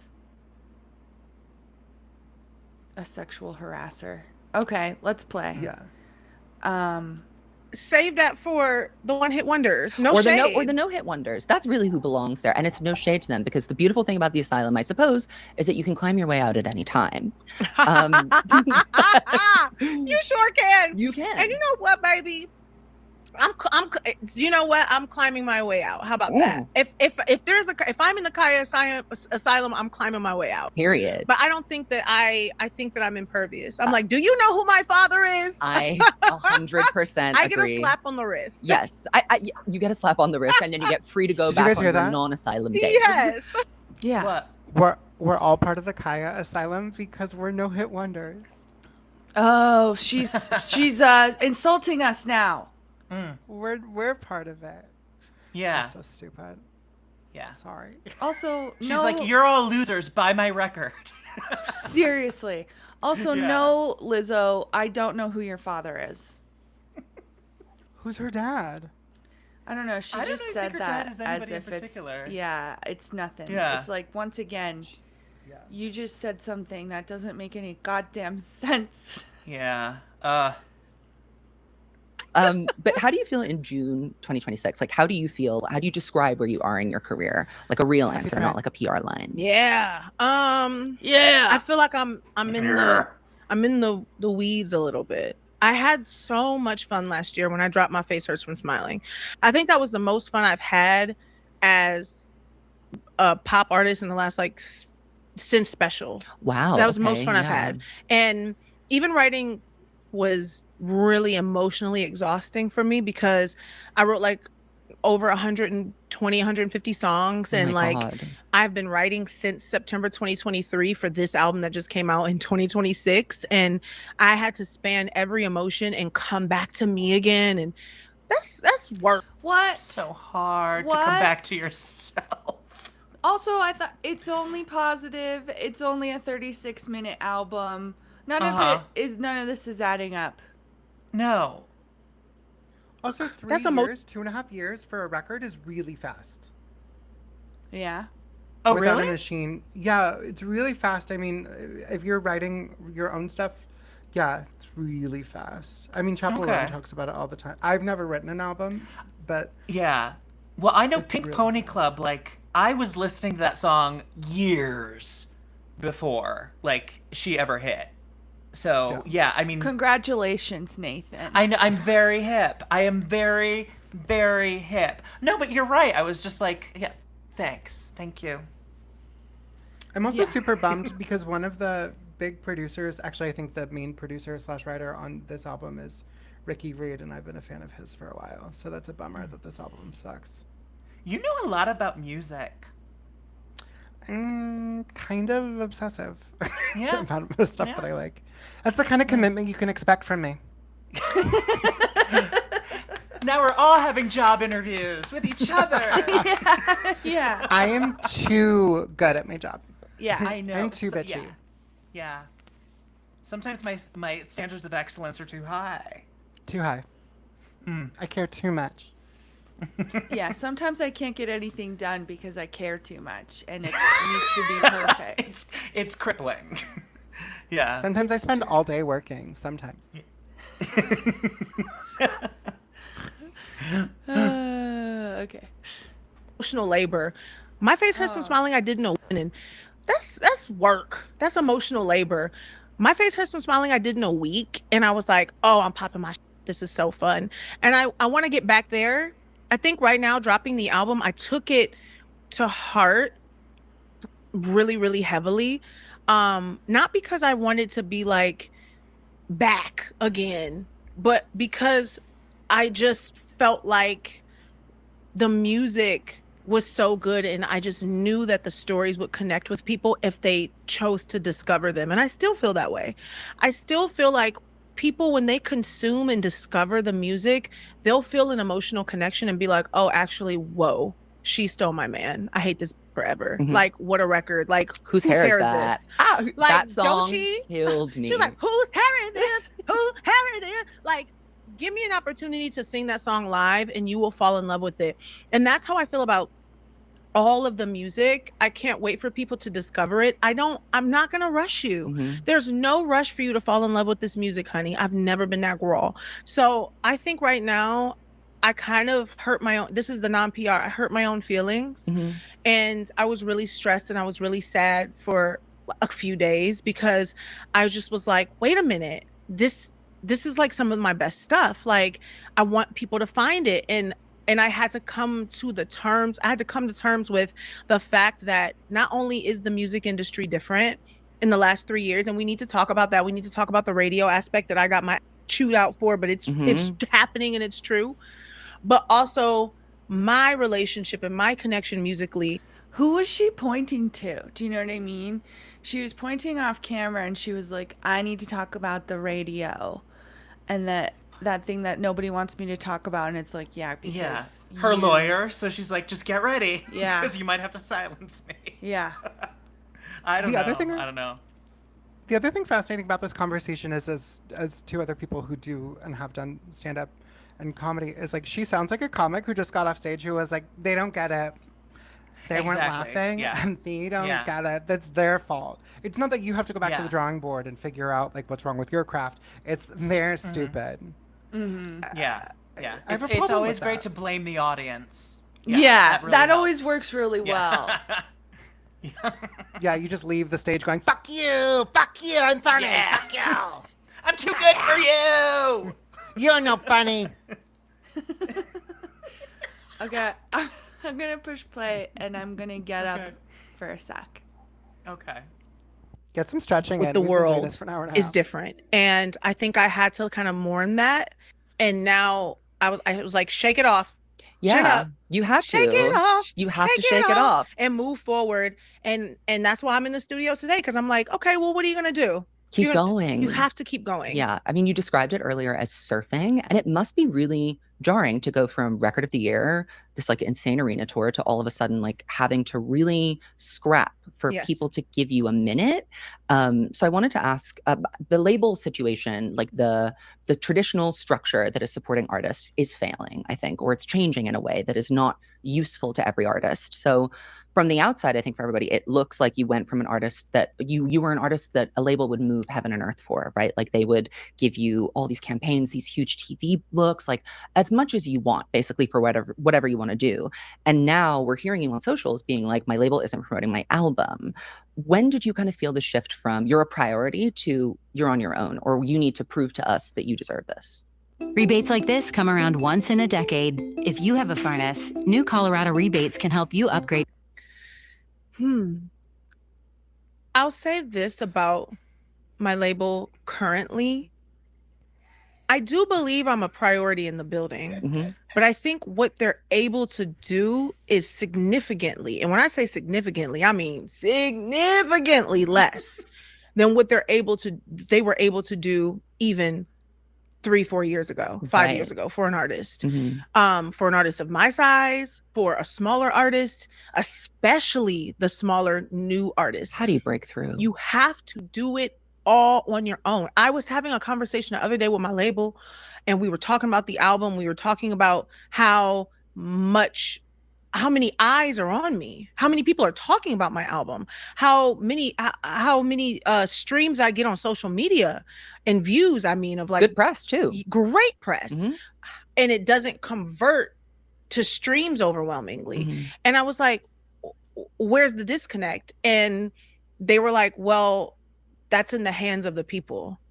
And I remember and I was like, whoa, I was like, y'all, it's 2026. In 1996, 2006, Mhm. even 2016. I was just about to say. They would have never said that. They would have been like, oh no, we got you. We'll try this. We'll do that. We'll try that. We'll try that. But now literally everything is in the hands of the people. So I think I was just like really emotional and really upset because I had a meeting a month prior where I had said all these ideas. Me and my creative director, we had all these cool ideas for like billboards and like hotlines and like interactive things. And a month later, I was talking to my creative director and he was like, yeah, why haven't they implemented any? And I was like, yeah, why haven't they? And I was like, what's going on? My album's coming out soon. And I freaked out. And I went on the internet, because no one answered the phone. Oops. Okay. Bornstein, I need your expertise here if you know this. Like, is what they're talking about in terms of like the change in terms of like a label's relationship to their artist in this way, and it being more on the artist to like sort of promote their work regardless of label? Is that true? Do you? I don't know. I can only speculate what's happening here, but my guess is that they don't like the album. And they didn't want to throw money at her anymore. Yeah. They don't see a good return on investment here. And so they would have thrown money at it if they thought it was going to sell or go anywhere. But I think that her brand has just dropped, especially, and again, it's so soon after the end of that. Unfortunately, I think that trial, or pending trial, I don't know what the outcome was. But that whole thing was so bad for her. Yeah. Yes, absolutely. And the thing is, I'm just like, also, I'm like, can you put it together in your mind? Well, it's like, well, Lizzo, if you're gonna have to do everything yourself, then why are you like giving a record company a cut, since obviously they haven't been doing anything for a while? It seems weird to like not question why the need for a record company at all nowadays. Yeah. The theater kid energy too of like, I promise I made something good, guys. If you just give it a chance. Is really off-putting. And I get supporting. I get like you like what you made. That's amazing. You sound like a brat. You sound like I didn't get all the votes. You know what I mean? Like people are not buying your music, Lizzo. They're not wrong for that. They don't like it. It really is like much. It's like she's trying to make this really complicated equation, and it's very simple math. Yeah. And and to her credit, the song is going viral. That opening track for the album, and not in the way she intended, I'm assuming. Yeah, people being like, ugh. Yeah, it is a wild song, sung by somebody who I would be curious to hear it sung by somebody who can actually sing, because like maybe it's more interesting than I'm giving it credit for. But I just find it to be. It's hilarious what it is. I have to listen to it again. It didn't really like capture me, I guess, when I listened to it. But is this the one where she's literally using the Meredith Brooks chorus? No. Okay, never mind. It's this song. It's what I call her Ariana Grande opening, and because Ariana Grande always has some sort of like down tempo, not ballad, but like mid tempo song where she's and so that's what's going viral right now. So now it's just like, I hope you're happy. I hope you're happy. Was making weird. me feel like a bitch. Like, and it's going viral. It's like it slow. gave me. I remember slow. thinking that was weird. Yes. Okay. It's weird, and it's weird in like she did not intend it this way, but in like a Kyle Mooney way. Kyle Mooney put out a couple records last year under the name Kyle M from SNL, if anybody's familiar with his comedy. And it's just like, he's like, I wrote a song called Blue Car, and it's just like, I got a blue car, and it goes beep, beep. I got a blue car. And it just kind of gave me Kyle M vibes. Yeah. If Jason, you anybody have a has any future as a feedback on that. country singer. That was like you were like a redneck angel. He's doing a cover. He's doing a Yeah. cover, Nathan. Oh. So like It's really good though. he can't even claim like that writing. You know, that Yeah. beautiful I writing. love it. That- I Eat wrote this that banana. song, you guys. I wrote that song. Eat this banana in your cooter. Yeah. Come with me to a cabaret in Paris. I won't sexually assault you too much. Just a little bit with a piece of fruit. Banana bar. Why bananas great till they gotta be great? I don't know. Yeah. Yeah. I just Why took a bananas DNA great? test. We should Turns just out I'm 100% that sexually assaulter. Okay. Yes. Also, we should just make it a rule. Just keep talking when someone else is talking. Don't be polite. Okay. You know? Because we're too polite, I It's think. hard. It's Yeah. my Verizon. I'm so sorry. Verizon hates me. Oh, Nathan has shitty internet too. So Yeah, I do too. you guys are What do you both have, Comcast? stupid. We're dumb and ugly too. Just say it. Just say Hey. Hey, that's my daddy you're talking about. Do you know who my daddy is? My Is daddy's it Nathan. Is your It's daddy Nathan. Nathan? it. I got My so daddy's many Nathan. kids. Where? Where are I got they? Izzy. I got Oh, yeah. Jason. Yeah. They're multiplying. Yeah, Nathan and I gave You got birth Lizzo? to my dog. Yeah, I got Lizzo. I got Swiftologist. You have a Cocker Spaniel too, right? Yeah. And I was going to send you a picture of, yeah, is that dog on your Instagram your dog that you had to like give to someone else? No, that's my mom's dog, but I'm obsessed with him. As far as Yeah. I'm concerned, I carried him in my womb Yeah. and I gave birth to him. So. After this, I'm going to send a picture of my mom's old Cocker Spaniel to you because it's basically like our moms had the same dog. Okay, My I'm mom's so dog excited. is dead though. He's dead. Okay. Yeah. Okay. He deserved it. No, I'm just kidding. That's awful. No, yeah. Most Ask dogs do. Lizzo. Ask Lizzo. Lizzo might say that. Lizzo All would dogs feed it deserve a to banana. Fucking die. Yeah. Shut up, Nathan. Lizzo would feed my dog chocolate. She'd be like, I didn't know. Are you not supposed to do that? You're not You supposed guys. to. Yeah. She's like, what body No one told you positivity? ever. Yeah. I'm next just a album would be little called Chocolate. baby. I'm just a baby. Okay, I'll push play. Will I? Well, if no one's answering the Classic phone, me. what are you supposed to do? Classic Lizzo, Mhm. crying in a wig cap on the internet. But I did, and I think like after coming back and like actually breathing and thinking about it, it's not about the label just being like Lizzo, you're not a priority. It was just like Lizzo, this is what we're able to do, and it's not as much as we used to be able to do.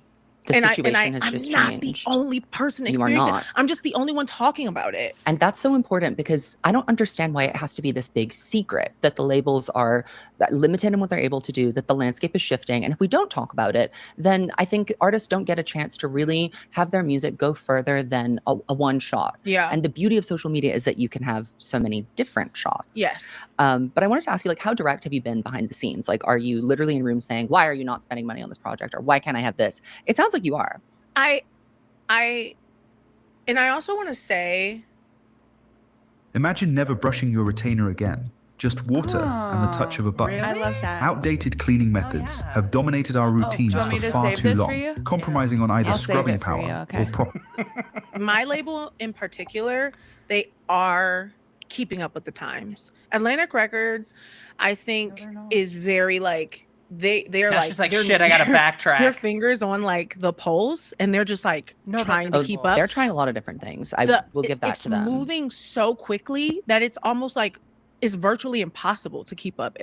The music industry used to change. Like I remember they told me like every 3 to 6 months. Now it's like every week.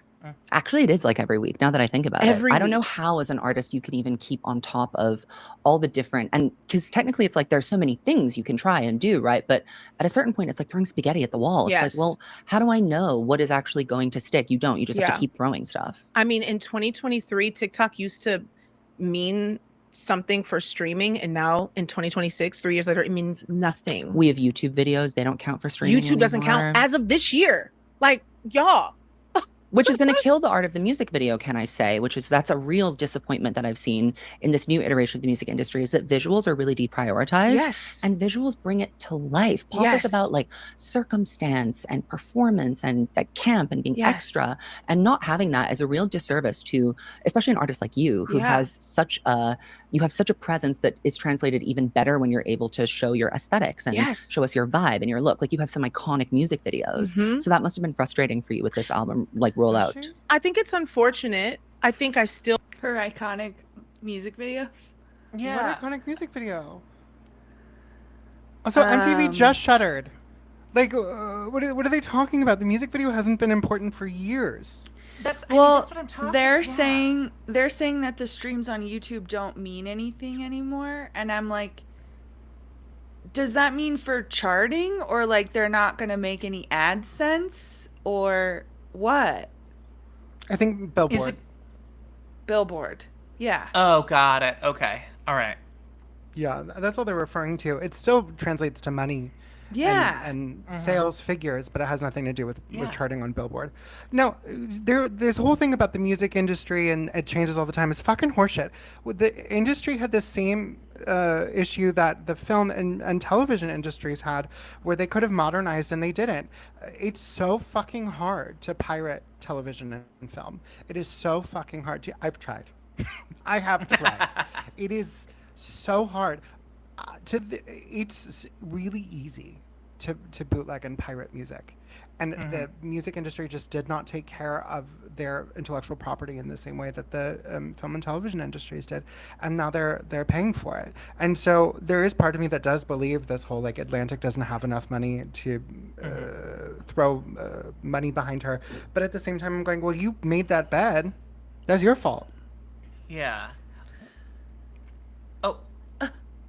Okay. No, I'm just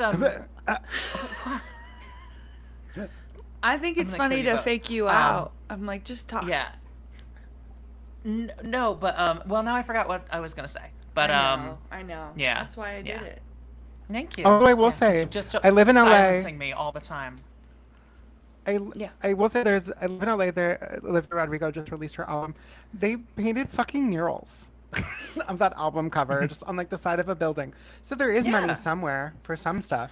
Well, that's Just it. clearly Sounds it's like not going to bitch. what they're saying to her. Yeah, is like, Yeah. right now it's really just up to your audience, and like there's nothing we can do. And she's like, wow, can you believe that? And then neither one of them are saying what you said, Jason, which is like, well, do you think it's because they don't like the music, or do you think it's because of the lawsuit? Do you think it's because they don't want to put money into you because they don't think that you're going to hit anyway? Everything she's been doing is an exercise in avoiding those facts. 100%. And Yeah. I'm sorry, I'm looking at her Instagram right now. 11.2 million followers. What I wouldn't give to send out just one post with 11.2 million followers. Oh my God, my life would change immeasurably. She can't chart with Well, 11.2 million followers? It doesn't make sense. How do you have 11.2 million followers on Instagram and you only what was it, like almost 3,000 in sales or streams or whatever the first week? How does that happen? Album sales, yeah. Yeah. It's bad music. That's how. It's insane. Exactly. Yes, exactly. Or it's all bought and paid for and nobody actually gives a shit. And her entire base doesn't exist. Yes. Okay. That could be too. Oh. All right. That could be. Will put out really good videos for the sake of art. You know, I think the Don't Make Me Love You video is an incredible, video of the beautiful. year. Hello. Yes. And I think the video is a work of art as well. And I even said that in my post. I said, you know, in an age where people are just doing stunts to get your attention, like there's not a lot of art being put out. And I'm like, don't just watch this because it's my music video. Watch it because this is Child, the director's art. Yeah. And it's so good. That happened. And I think that's unfortunate. I also think that like radio not having the significance it used to have, like a radio campaign used to kind of be coupled with a song. Mhm. It was like, this is the song, this is the radio You get the campaign simultaneous push. simultaneously, and then streaming was the third leg. Now, radio out of the way. When a song comes out, if it doesn't stream a certain amount, it won't go to radio. Like, radio campaigns are now built around streams. It's backwards. So it Yes. used to be that one informed the other, and now Yes. it's this way, that it has to Can I just pop off make a on quick streaming point? first. Yes, and this About is radio. as a Yeah. I was in the grocery store the other day, and they play the radio there, and they were playing all the hits of today, like ABBA's Mamma Mia and Bohemian Rhapsody by Queen. Yeah. Radio is not a thing anymore. Like, Yeah. this whole point about radio is absolute horseshit. Do you listen to radio, She's gonna Katie or insist Nathan? that it is. I only But it does- listen to radio if someone gets into my car and I don't think that they want to listen to the podcast I was listening to. Then What sometimes I'll podcast play are you the listening radio. to? What Are you was listening I- to true crime? No, I'm listening to like bitches yapping, and Yeah. I'm embarrassed to listen to them because I think they need a voice lesson. Okay, because I thought you were talking about, because you're such a big fan of Serial. I would have thought you'd be Yeah. listening to Serial. Yeah. No, But we re- only re- listen did you to ask that me if I- together. What do you Sorry, listen to? Did you Do you ask listen to me radio? if I listen to the radio? No, I haven't listened. Yeah. Honestly, I haven't listened to the radio in forever. I forget it exists. Like, Yeah, I'm me like, too. oh, 102.7 Kiss FM. like, Yeah. like that's one of my radio stations. I forget. Like, people are like, oh, I listen to this. Oh, yeah, K-Rock. That was a big one. On Pot Psychology, because they, or at least Rich is kind of a music journalist, he was saying, yeah, radio used to be weighted differently for Billboard charting. So, like, if you got played on the radio a lot, that might, count more towards your charting than how many streams you got. And so I don't know if that's what they're saying here, or if they're saying, like, there's a whole bunch of music in the background. I don't know if they're saying my record label doesn't send me on weird morning radio shows anymore, like where they used to have radio campaigns. Mm-hmm. I don't know. That does seem like a stupid point to me. I don't even think she knows what she's talking about. No, I don't either. I don't know if it's in this interview or if it is in another one I saw, but she did attempt to explain what she was talking about. I think she will. Okay. She's insisting that radio is still the mover and the shaker of the music industry. At least that's what she's going to tell us, I think. Maybe for boomers. I don't know. I don't know what she's talking about, Katie, but she'll get into it. Wait, could you guys imagine walking into your parents' home and they're just playing Truth Hurts? No. If my father was listening to About Damn Time, I would assume that he was locked up, he was tied to a chair and somebody broke him and forced him to listen to it. Oh my God. Yeah. Yeah. That's I'm sure my aunt would be like, ew, what's this? Okay. just a torture device. Yeah, let me push play so that hopefully maybe she makes a point. It does sound like a bunch of people at her label sat her down to try to explain some of this to her, and she's like, I get it. They're Yeah. like, okay, good. Now get out. Well, I feel like all she understood was we had money, no more money. Yeah. We had money, Yeah. no more money. And she was like, got it. Yeah, what you were saying. I Yeah. thought I was going to add to that bit, Katie, and you know what? You couldn't. I was too good. I was too good. Okay, back to it. Back to it. Because everyone was trying to come at me when I was like, yeah, I was a radio darling. And they were like, well, streaming's been a thing since 2016. And I'm like, yeah, duh. But Not it tabulated wasn't, in this way. You don't that's what I'd be like, you on the internet. You're not signed to a major label. You're not an Yeah. artist. You don't get it. I'm This is what I've smarter. been doing since 2016. I've watched it change. I know what I'm talking about, sweetie. Sit back and learn. Yes. Their radio campaigns and singles used to be hand in hand. And now if you don't stream a certain amount, there is no radio campaign. Yeah. And I'm a radio darling. I'm a iHeart queen. Like, and my You fans, make music that goes on the radio and plays around the world. Like I'm a pop star. When I'm in Singapore, I hear you in the cab on the way to the grocery store. Like, that's the Hello. place to be. And Yeah. that's what people don't, it's not clicking to them because they're so stream obsessed and like number obsessed. And I'm like, I get it, honey, but this is how the business works. And this is how the business has You could changed not in pay the me enough to last talk like this in 3 public. years. Mhm.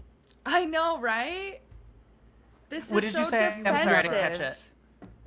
You would never pay. I would never. There's no amount of money that would get me to talk this way in public about one of my projects. Oh my God. She should What have do just you said I'm mean? trying to get out What of do my you mean? contract. Just the She's being lack so of self-awareness. defensive. Yeah. Okay. Yeah.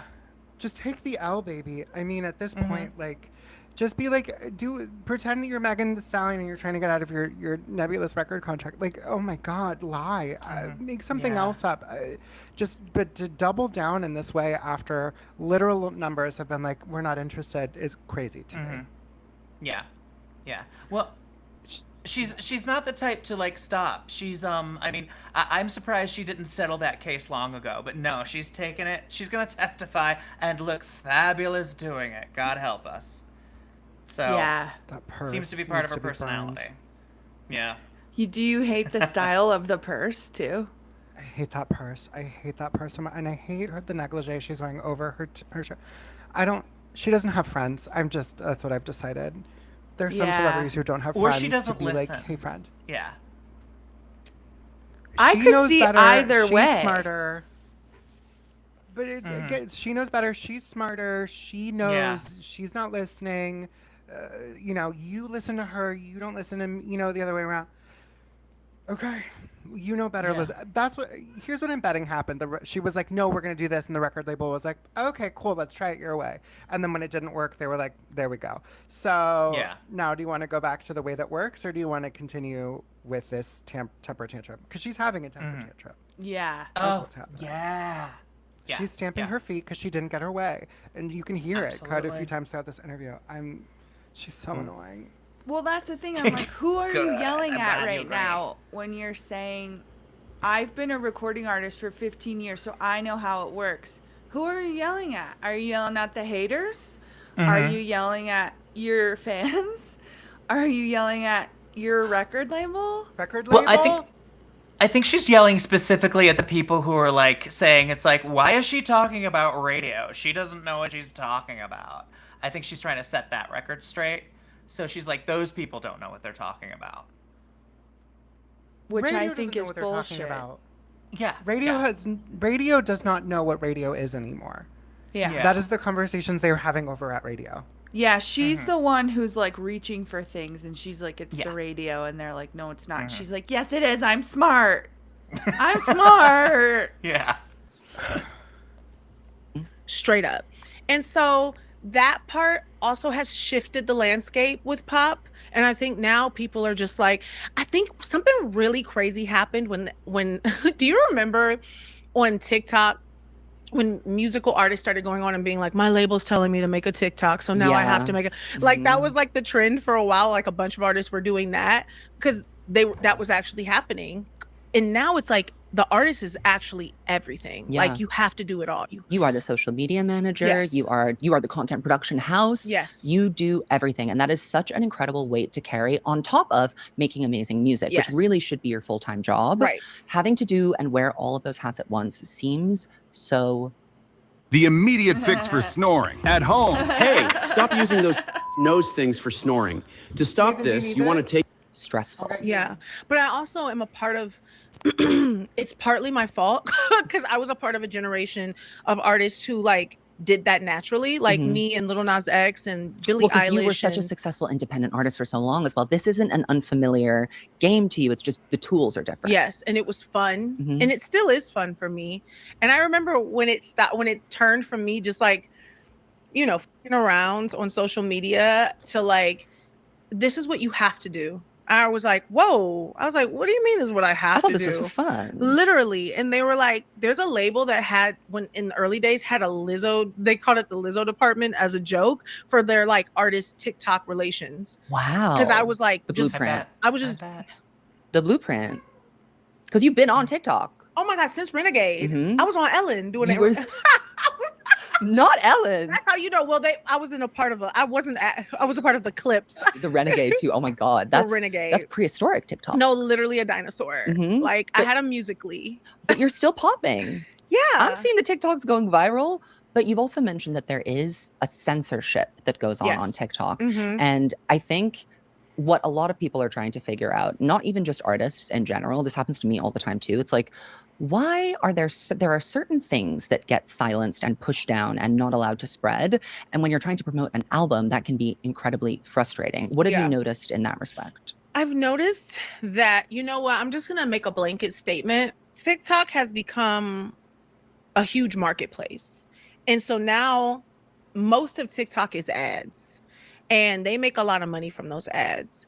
If you are trying to sell something and it's not a part of that marketplace, I do think that there's some sort of mechanism or system that kind of suppresses that. That makes total sense. And I think that, like, if my album was on TikTok Shop, which, hello, can it be? No, I would never buy an album on TikTok Shop. Are you kidding me? I don't know what she's talking about. Yeah, that's insane. What things get suppressed on TikTok, Jason? Bad words, anything like overtly political. But my whole point there is everything is ads, even things that aren't ads. Meredith Lynch, we love her, pushes her fucking what's that show every week? The Moment. Oh, it's always pushing the show. It's always pushing you to a different platform or whatever. Everything is selling all the time. Always be selling. What is it? Always be closing. Always be closing. Yeah. Even when we make videos, when I make my stupid videos, it's theoretically an ad for like I'm gonna perform here or whatever. It's all ads. So this is horseshit. It's horseshit. Well, that's why I'm like, the things that you're doing videos about, Lizzo, are not being suppressed. You know what I mean? You being like, I have an album coming out, or you being like, lip syncing. Like, it's either people watch it or they don't. Yeah. She's just mad she's not getting the Midnight Sun treatment. I'm sorry. Zara Larson. Keep going. No, that's just what like made me. I got really mad when I was watching her because I'm like, here is this, world famous pop star, all the opportunities in the world, complaining that she's being suppressed, while there are so many talented people out there who are just trying to get somebody to listen to them. And I'm like, bitch, you had your chance, you fucked it up. That's all that's happening here. So I'm sorry, I just got really mad for a second. But anyway. Oh my God, you said the name of the album. Oh my bitch. God, I'm promoting her. Bad on TikTok Shop. TikTok Shop. Buy my album. It's on TikTok Shop. It costs $30. Every album comes with a banana. Your own banana. Brilliant marketing. A banana mushy, like it's just been in a stripper's vagina. And If I was she like, was smart. Yeah. Yeah. She should make a banana song. Baby food too. Lizzo's baby food. God. It's just mashed peas, mashed bananas, anything you can shove up a cooter. She can call it cooter juice. Come on. Cooter juice for kids. Come on. I love it. Cooter juice for kids. KJK. Maybe- I'm gonna go pee. Okay. Okay, go for it. Again. I'll mute you. Oh, he's off. He doesn't want us to know. Do they sell albums on TikTok? I don't know, but we should. Why don't we? Let's see. Lizzo is the first artist to announce that she's available on TikTok Shop. When it's the number one product on TikTok Shop, well, yes. Literally, then that's such a good idea, Kevin. Write it down. Is. Are you kidding me? But I think if you were doing that, I think your videos would be pushed more into the algorithm and onto the FYP. So the reason why I know that is because on my private page, Lizzo IRL, I have like over 300,000 followers, or I should say fans and lesbians who love me. This is your like die-hard community. These are the people Yes. that want to see every single thing that you post. Yes, they don't see nothing, Mm-hmm. and they'll tell me. And this is, and I need y'all to know that I'm not sitting up here complaining, being a conspiracy theorist. This came from every video I post. Somebody was like, "Hey, girl, they're suppressing your videos," or they'll be like, "Your video froze," and cut me and kicks me off TikTok. They were like, every time you talk about anything like political or anything like about the industry or anything about your music, I get kicked off of TikTok and have to get back on. And I'm saying hundreds and hundreds of people telling me this for a long period of time until I finally said, okay, what's going on? There's something happening. Yeah, no, I've seen it too. I've seen the comments. I've also seen how in on that account of yours specifically, like there are certain posts that are basically identical in tone, but if one of them leans a little bit more heavily into like, my album's coming out. Yep. Ineligible for, it was like, it's like ineligible for a suggestion or something like that. That is so strange. That barely happens to me, and I'm saying crazy shit on TikTok. So what's the deal? Why are they silencing Lizzo? I don't know. We want to know. Maybe they don't want people loving themselves. And you know what? I think TikTok doesn't want people to love themselves. That's kind of the whole business model. It's like rage bait over and over. Yeah. So perhaps you are trying to like bring something into the space that like the platform isn't prioritizing. Yeah. And it's like I rage bait with love. You know what I mean? Like I would be that girl. You're good at like, it too. Hello. My belly would be out and I'd be like, what's good? I'm feeling myself. Do you have something to say? Hello. Say something. I dare you. What do you think? So we've talked about like the things that kind of held you back. What do you think you've learned though about how to move as a musician? What do you think moves the needle for a rollout for an album on social media? Are there like formats you've discovered that have worked for you? Ideas that you really like? We've seen a dramatic slowdown in our fundraising. So I'm reaching out to humbly ask you to make a donation to our people-powered movement today. We have two ways to get back on track to our fundraising. Guess what? I don't live in Texas. One thing that will never go out of style is authenticity. I've noticed that like the more real you are, the more people want to consume whatever content you've put out, whatever song you're putting out. And I even noticed that with like my posts, like I have a bunch of like super promotional posts, but if they're like not like so, like if I am super glammed up and I'm like, oh my gosh, you guys, bitches out today, that versus me with like a bun in my head Or and the like, wig cap crying, that'll go viral. wig cap crying, bonnet, whatever, bun, oversized t-shirt sitting on my couch goes crazy. And I'm like, But and that's also, I know, whatever they're saying is so boring. Yeah. He's so cute. Can you guys hear me? Yeah. Yeah. Okay, good. I just think it's wild. He's asking Lizzo about an album rollout when her last album didn't sell and how to do it properly. Yeah. yeah. Let's go to accidentally It's like asking becoming... Chevy Chase on not to be racist. Yeah, honestly, I'm gonna say like after this point, like at the like 40-minute mark, it gets boring and then it gets good again. Ooh. How about accidentally becoming here? I find the whole conversation about TikTok to be really boring, but that's just me. Yeah, I like that. Same. I laugh because people go be like, girl, I don't know. I love Doja Cat. I do. Doja Cat. I love album ever? Absolutely. Lizzo asked for my advice. Absolutely. Oh, yeah. But here's my problem, and I want to ask you because you're a purveyor of pop. I have a lot of things that I'm passionate about, and that I'm a purveyor of pop. I am. Lizzo wants my advice. Ready? Okay. Can do. I was in a rock band when I was like 19. Like I was freestyle rapping in the streets in Houston. Like I can sing soul. Apparently I learned how to sing Play soul. the flute. I can play the flute, so I could do classical music. Is it the way I did My Face Hurts from Smiling last year? I was like, I'm just gonna do a rap mixtape. What does it look like if this summer I put out a whole rock and roll mixtape like I did last summer, and every summer I just drop a mixtape of music I feel like doing? Is that insane? Not at all. Not at all. I think that's great. Like crazy. Well, I think the trick to like making music now, it seems to me, is that it really What everything if he had about said, like, being an that's artist is fucking idiotic. You are a fucking idiot to do that. I would have loved it. Wait, hold on. Did you guys catch that she said, make music that I like? Yes. Yes. It is such a slip of the tongue. Yeah. she's not like, honestly, even the fact that she's like I do this and I do that and I can give you this, and I'm like, it kind of means to me you don't have like a specific artistic vision and you're just like mimicking things, you know? She's also not particularly good at any of those things.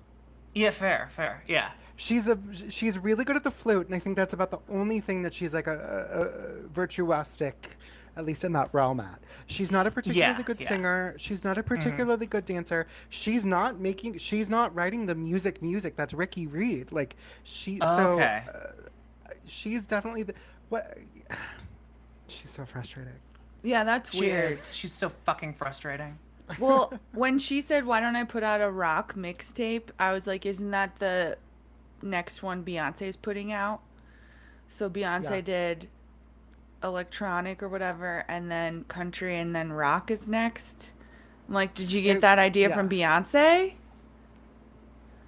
Or I'm sorry, JoJo dropped a bunch of mixtapes while she wasn't allowed to release music in the late 2000s, early 2010s. So like, this is not something new. You know, artists do it all the time when they're being held back by their record label. She's just being an asshole here. Do you think it's directed at the record label? Yeah.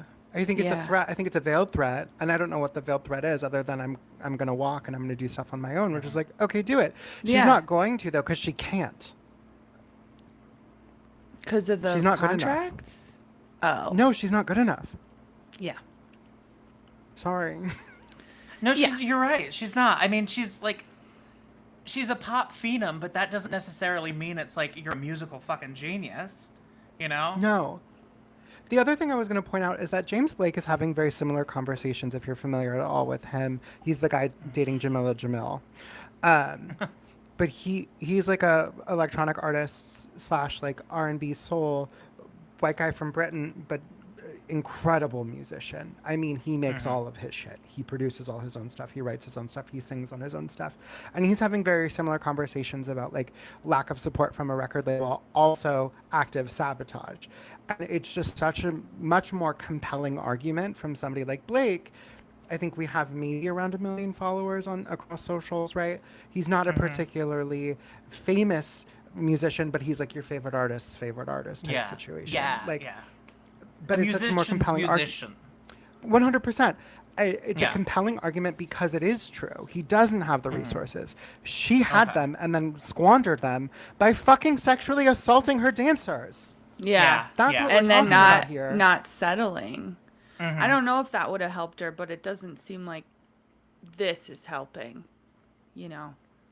And that's the conversation to have is like, yeah, I'm being punished in this way. Bill Cosby got out of prison after demonstrably raping people, raping and drugging people, right? She is nowhere near on that scale of as bad, but she's being drugged through the mud as if it was a lot worse. And that's the conversation to be having. But she refuses to admit that that's the conversation. Instead, it's, I'm a victim of X, Y, and Z. Are you? Or are you just an asshole?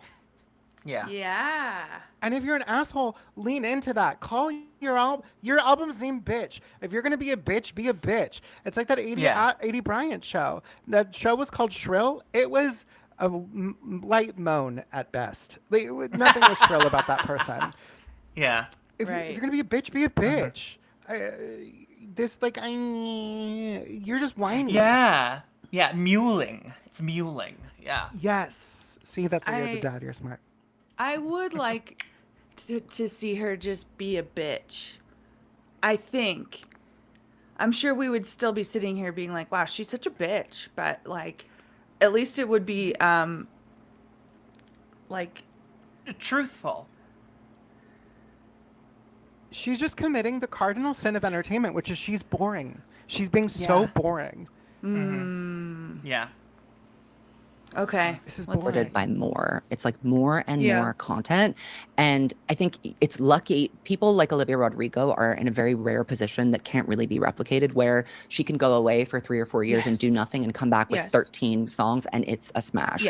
I'd say for most artists, that's not a reality. So that's why we're seeing a lot of like deluxe versions of albums and like the remixes and stuff like that. But I actually think the mixtape is a medium that is going to come. What? Like the This alternate. Nobody can go away and write an album a year. Nobody can do that without a bunch of people behind that. If you're an independent artist, you're lucky to have an album in 3 to 4 years. You're lucky. Not to use James Blake again, he was able to put out an album in 3 years, but he's a virtuoso. 3 to 4 or 5 years, that's really fast for an album cycle. So this he's not a purveyor of, he's a purveyor of ignorance. He's no idea. Go back to Singapore. Back in a big way because it reduces the pressure on the artist to make something that is like that needs a huge budget that the label says whatever. It gives you so much freedom. I also think it's a mode that you're really familiar and operating in, and it speaks to you. Like if you feel good about it, you said it was the most fun that you've had since you made Special. And it was hard to make, it seems like it was rewarding, but it required a lot of discipline to really get it down to what it was. I think that you should be free and like let your freak flag fly and show people all the different sides of you. But what to me it seems like what you mentioned and what I think is going to carry through whatever you do is that you have your purpose, which is I want to be positive. And that doesn't mean forced positivity. I think Too Nice is a good example of how like the story is positive, but there are aspects of real life, because life is not always positive, that are tricky or challenging. And I think that your candor as well, you're a really good writer. I don't think that you get enough credit for that. You're a really good lyricist. So I think that continuing to be honest, like writing about how you're feeling, like writing about what it feels. What's up? You are Beyonce, thank you. Do you remember the View clip where they're like, you are Beyonce? No. Who said that? On The View, they go, you are Beyonce. She goes, thank you. To Lizzo? No, to Beyonce, sorry. They say to Beyonce, you are Beyonce. And Beyonce says, thank you. Got it. Okay, that's way funnier. Yeah. Okay. Feels like I was to like, be why isn't this landing going better? from being Because we're stupid. on the stage, getting the record of the year, to trying to do this now and finding a new sense of freedom in it, but also being scared and not figuring it out. Like I'm so interested in where you're going now. So I think there's so much scope for you to explore. The mixtape year is a great idea. Another thing I learned was more is more now, because Olivia being one of the only people who can disappear for 3 to 4 years, drop a 13-track album and it being a smash, that was the industry standard for pop artists. Like, that's what it was. It used to be. Everyone, like a pop artist would drop. Nathan, do you remember what happens that's annoying again in this? I mean, basically, it's just it just gets boring when they're talking about like this, like inside baseball music industry shit. More and more mixtapes, soul-crushing numbers, cultural impact over streams, and then advice for discouraged people. Let's go to streams.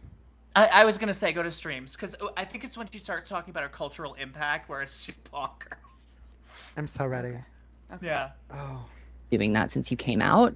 So when you think cultural impact is something that you mentioned, and I think people, I don't know why, but people were like, they were mad about it. I was like, I can actually, the cultural impact is kind of the main thing of your career. I feel like everything that you do causes a conversation, positive or negative, about issues and things in society that are much bigger than just you or just your music. And I think that is kind of a barometer that can't really be taken away from you. You know what's so weird? People on the internet really try to gaslight, because I was like, cultural impact over streams, that's applicable to me.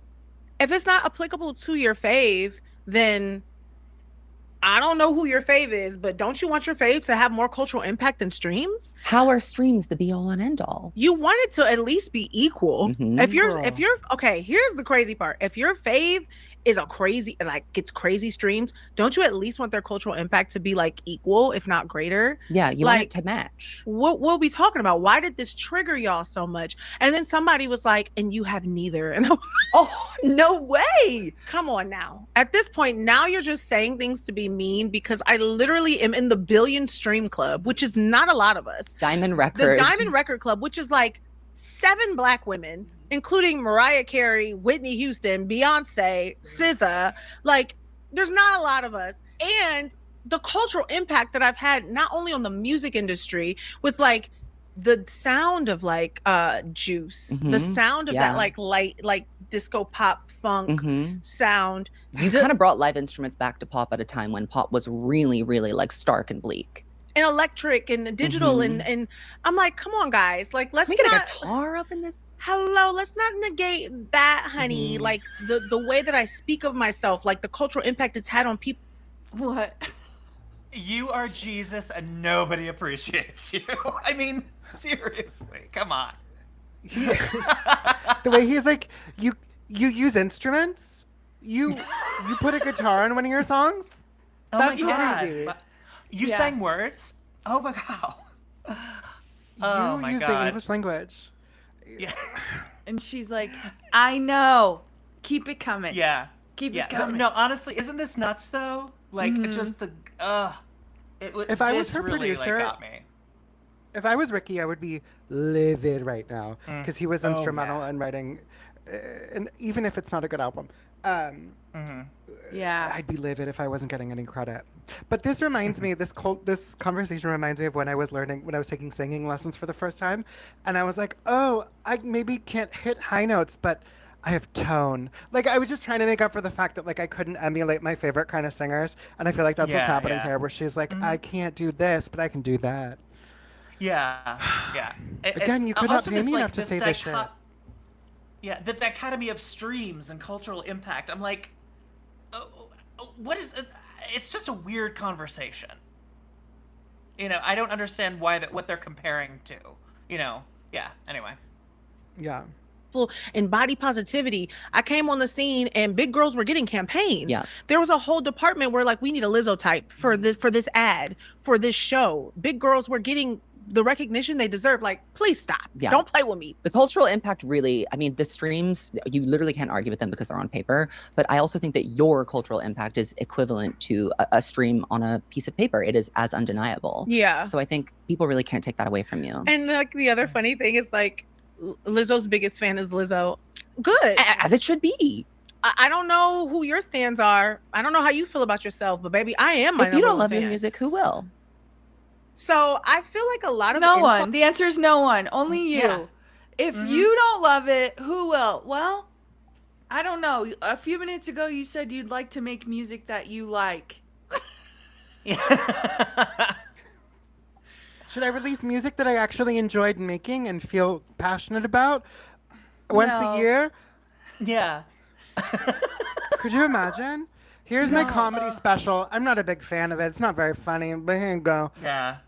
Should I release comedy that I think is funny? Should I do that, guys? Get the fuck out of here. Oh my God. I don't yeah, know. This This whole is so thing strange is and insane. sad. Like I'm right. so embarrassed for her. I am too. It does get sad where it's just like she keeps on circling around the truth. She can't get to it, you know? What does she say here? How she wants bitch to... If you've been thinking about getting Pocket, this is your last chance to save 45%. I mean, I don't know. At the tap I of don't a remember. So how she wants bitch to be remembered. I think I want people to look back on bitch and be like, wow, like she really like shook it up. She really changed the conversation. And like her path was going this way and she didn't allow them to take her down. Like she kept pushing forward. And this is my Disruptor third album. I have to disrupt on the third album. I guess it's all pop stars do it. It's like the sophomore slump. And I didn't have a sophomore I was slump. going to say, I don't think you experienced that. But the third album got to go off the beaten path, and this is mine. And like I said, I'm building a legacy. I'm already 4, 5, 6, 7, 8 albums in the future. So for me, this is just a stepping stone in the right direction. I had to course correct my destiny and my career because people were trying to veer it off my path, and I will never let that happen. I love that. What an incredible answer. Lizzo, thank you so much for coming. I was so happy to have you. Here's what she's disrupting. But I mean, a real vocalist could have killed that, honestly. It's a lovely melody, and she just like, she can't sell it. Yeah, you're right, Jason. She just doesn't have like quite the chops she needs for this. Yeah. She's also saying All of Nothing. Oh, happy. Okay. What do you mean? Yeah. Give us some tea, bitch. yeah, she's it a seems like brilliant she's mad. lyricist. she's mad at those dancers, but she's not being specific. She's Yeah, like, yeah. You liked it when I put that vagina in your banana.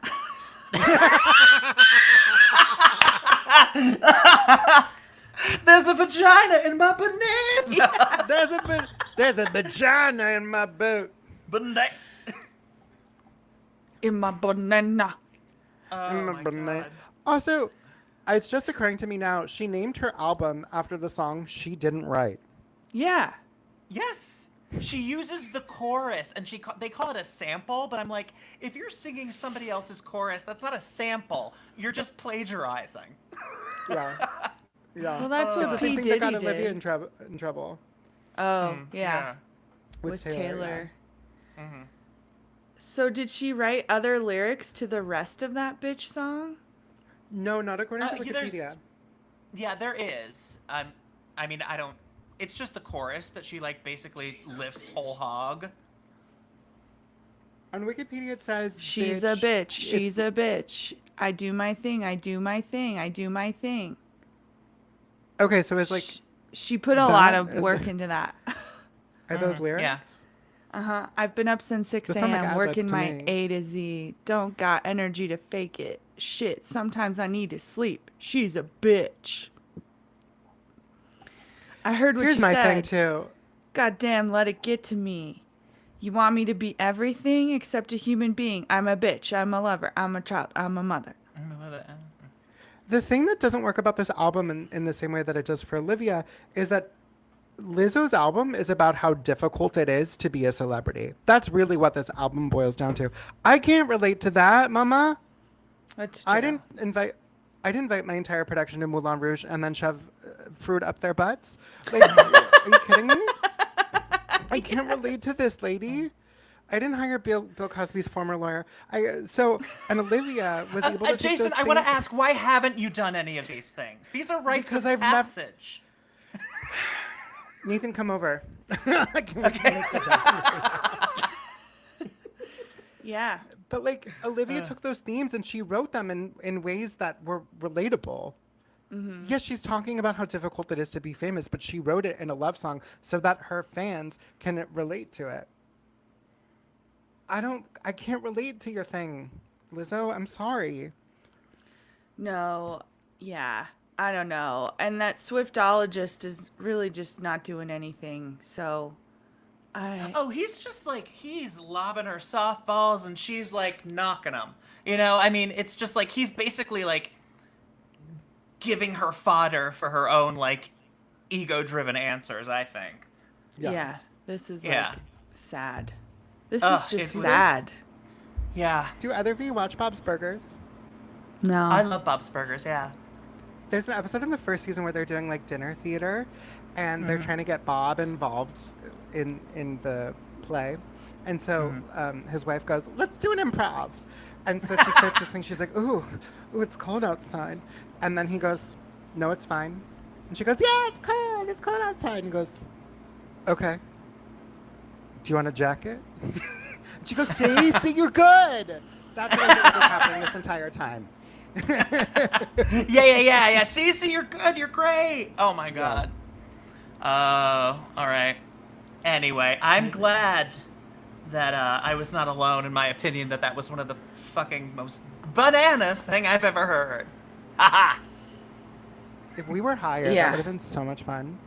I know. Yeah. Yeah. Well, I was, miss and it drugs. wasn't even. Yeah. Oh no! I know. You know what, Nathan? You're a bitch. You're a Am I a sinner and a saint? No. Oh, okay. All right. That's what I wanted to be, though. That was like what I was going for. Katie, your hair looks Damn it. fabulous, by the way. It You does. like it? I really like it. I sent a text to my hairdresser and I said, could you give me some more layers? And then I went in last Friday and she like begrudgingly, look, I'm using finger scissors, did it. And I think it's it's better than it was, but she made me feel bad. Yeah. Honestly, I think you have like such beautiful hair. It's insane. Yeah. Like, Oh, you thank really you. do. When we Yeah. were in Las Vegas and I didn't have all my stuff, I was like, Yeah. I'm the ugliest girl in the world here. It always looks good to me. Yeah. Okay. I should just get over it. Yeah. Yeah, I think so. Yeah. I'll just get over it. Did you at least bring your peach stuff? Your stuff for your vagina while you were in Las Vegas? Yeah. I worry about your vagina. I think about it once a week. Really? I'm worried about you. Yeah, I'm worried about you. Yeah. What was my peach stuff? Your peach. I know peach is Chelsea Handler's word for Peach. vagina. Yeah. Oh. Mm. Yeah. But I worry Here's about the your thing. pH balance downstairs. I should be eating more probiotics, but I have 2 kinds and they have very different instructions. And I'm always like, is this the right time? Is this the right time to eat them? And I'm going to go eat some now. Well, whenever you Yeah, do, just be prepared to pee 15 million times a day, because that's what's going to happen. From probiotics? Oh, I thought you were saying interesting. fiber. Yeah. My brain said fiber. Oh, no. I don't eat any fiber. Bitch, you should. I think it would change your puss. No, all of it. All of it is like, are you having enough of all of this fucking shit to keep your, your system moving? Like, I went through so many different ideas for what it could be, but I do think getting that IUD removed was helpful. Oh, good. Yeah. Yeah. Katie, I was wondering, have you thought about sticking a banana up there? You think that No. would help? No. I haven't thought about that. But I do have you should try it. My old TikTok I put up this week was Oh, about yeah. all the reasons why you shouldn't be sticking bananas up there. Oh, okay. Yeah. Anyway. What's our number one reason? Sugar, which feeds yeast, Mhm. and then you'll get a yeast infection. Oh, shit.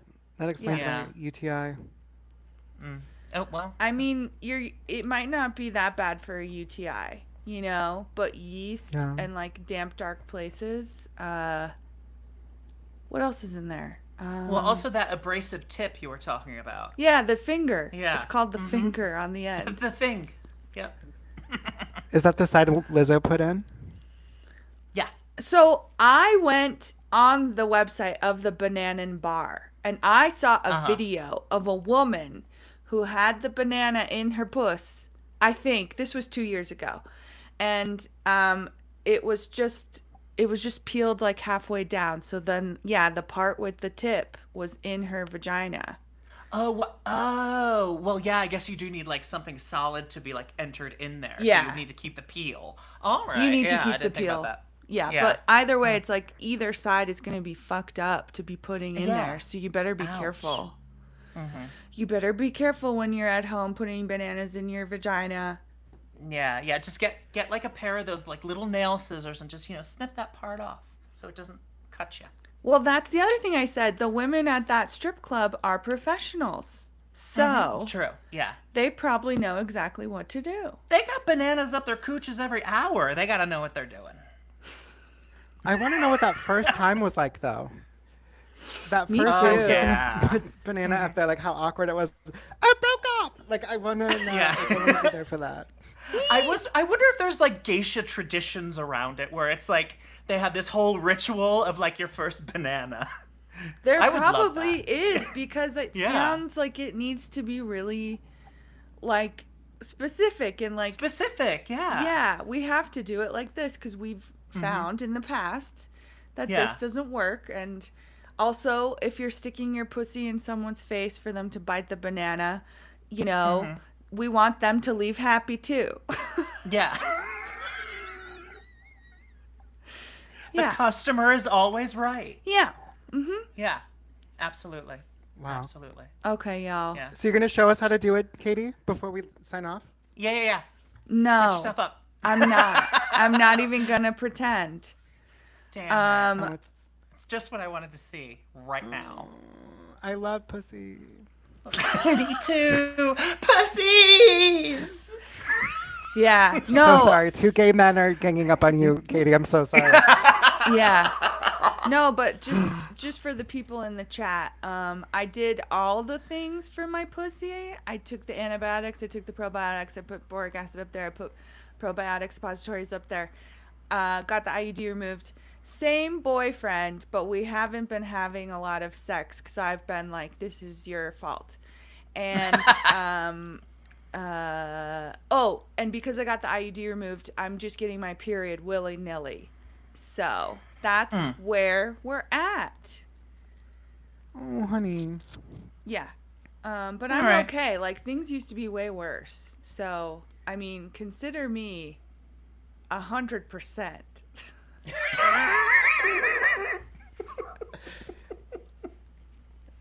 Nice. I'm going to cut my taint just for you tonight so I can help. While you're shaving it, or what? No, just for fun. Just for Just fun. for I'm gonna do it fun? on purpose. Yeah, so that we can both bleed sporadically. Thank you so much. That's the kind of commitment you can expect from me. Will you send me a picture? I'm asking for the picture. I would like the picture for proof. Yeah. Thank you so much. And thank you to everyone who's been here to watch this terrible interview. Yeah. Thank you. Yes, I mean... Also, I am going to release our top secret episode. I called it the top secret episode. But I don't know if everyone's busy with the 4th of July tomorrow, if I should just wait till next week. Wait till next week. Okay. Yeah, I would wait till next week. Yeah, I was going to say the same thing. Yeah. Okay. I'll wait till I just next wasn't week. sure if you were looking for an answer. I'm looking at the chat, but obviously no one can type fast enough. Hey, benefactress, do you put hypochlorous acid onto your puss? Because I use that on my face, but I didn't know we could be putting it on orifices. You should write me a message. Yeah, explain that to me. Oh, she says yes. I'm just kidding. Okay. All right. Yeah. Okay, I'm going to put out our top secret episode next week. Stay tuned. And then it might be up to you guys if it's going to be public or not. Yeah.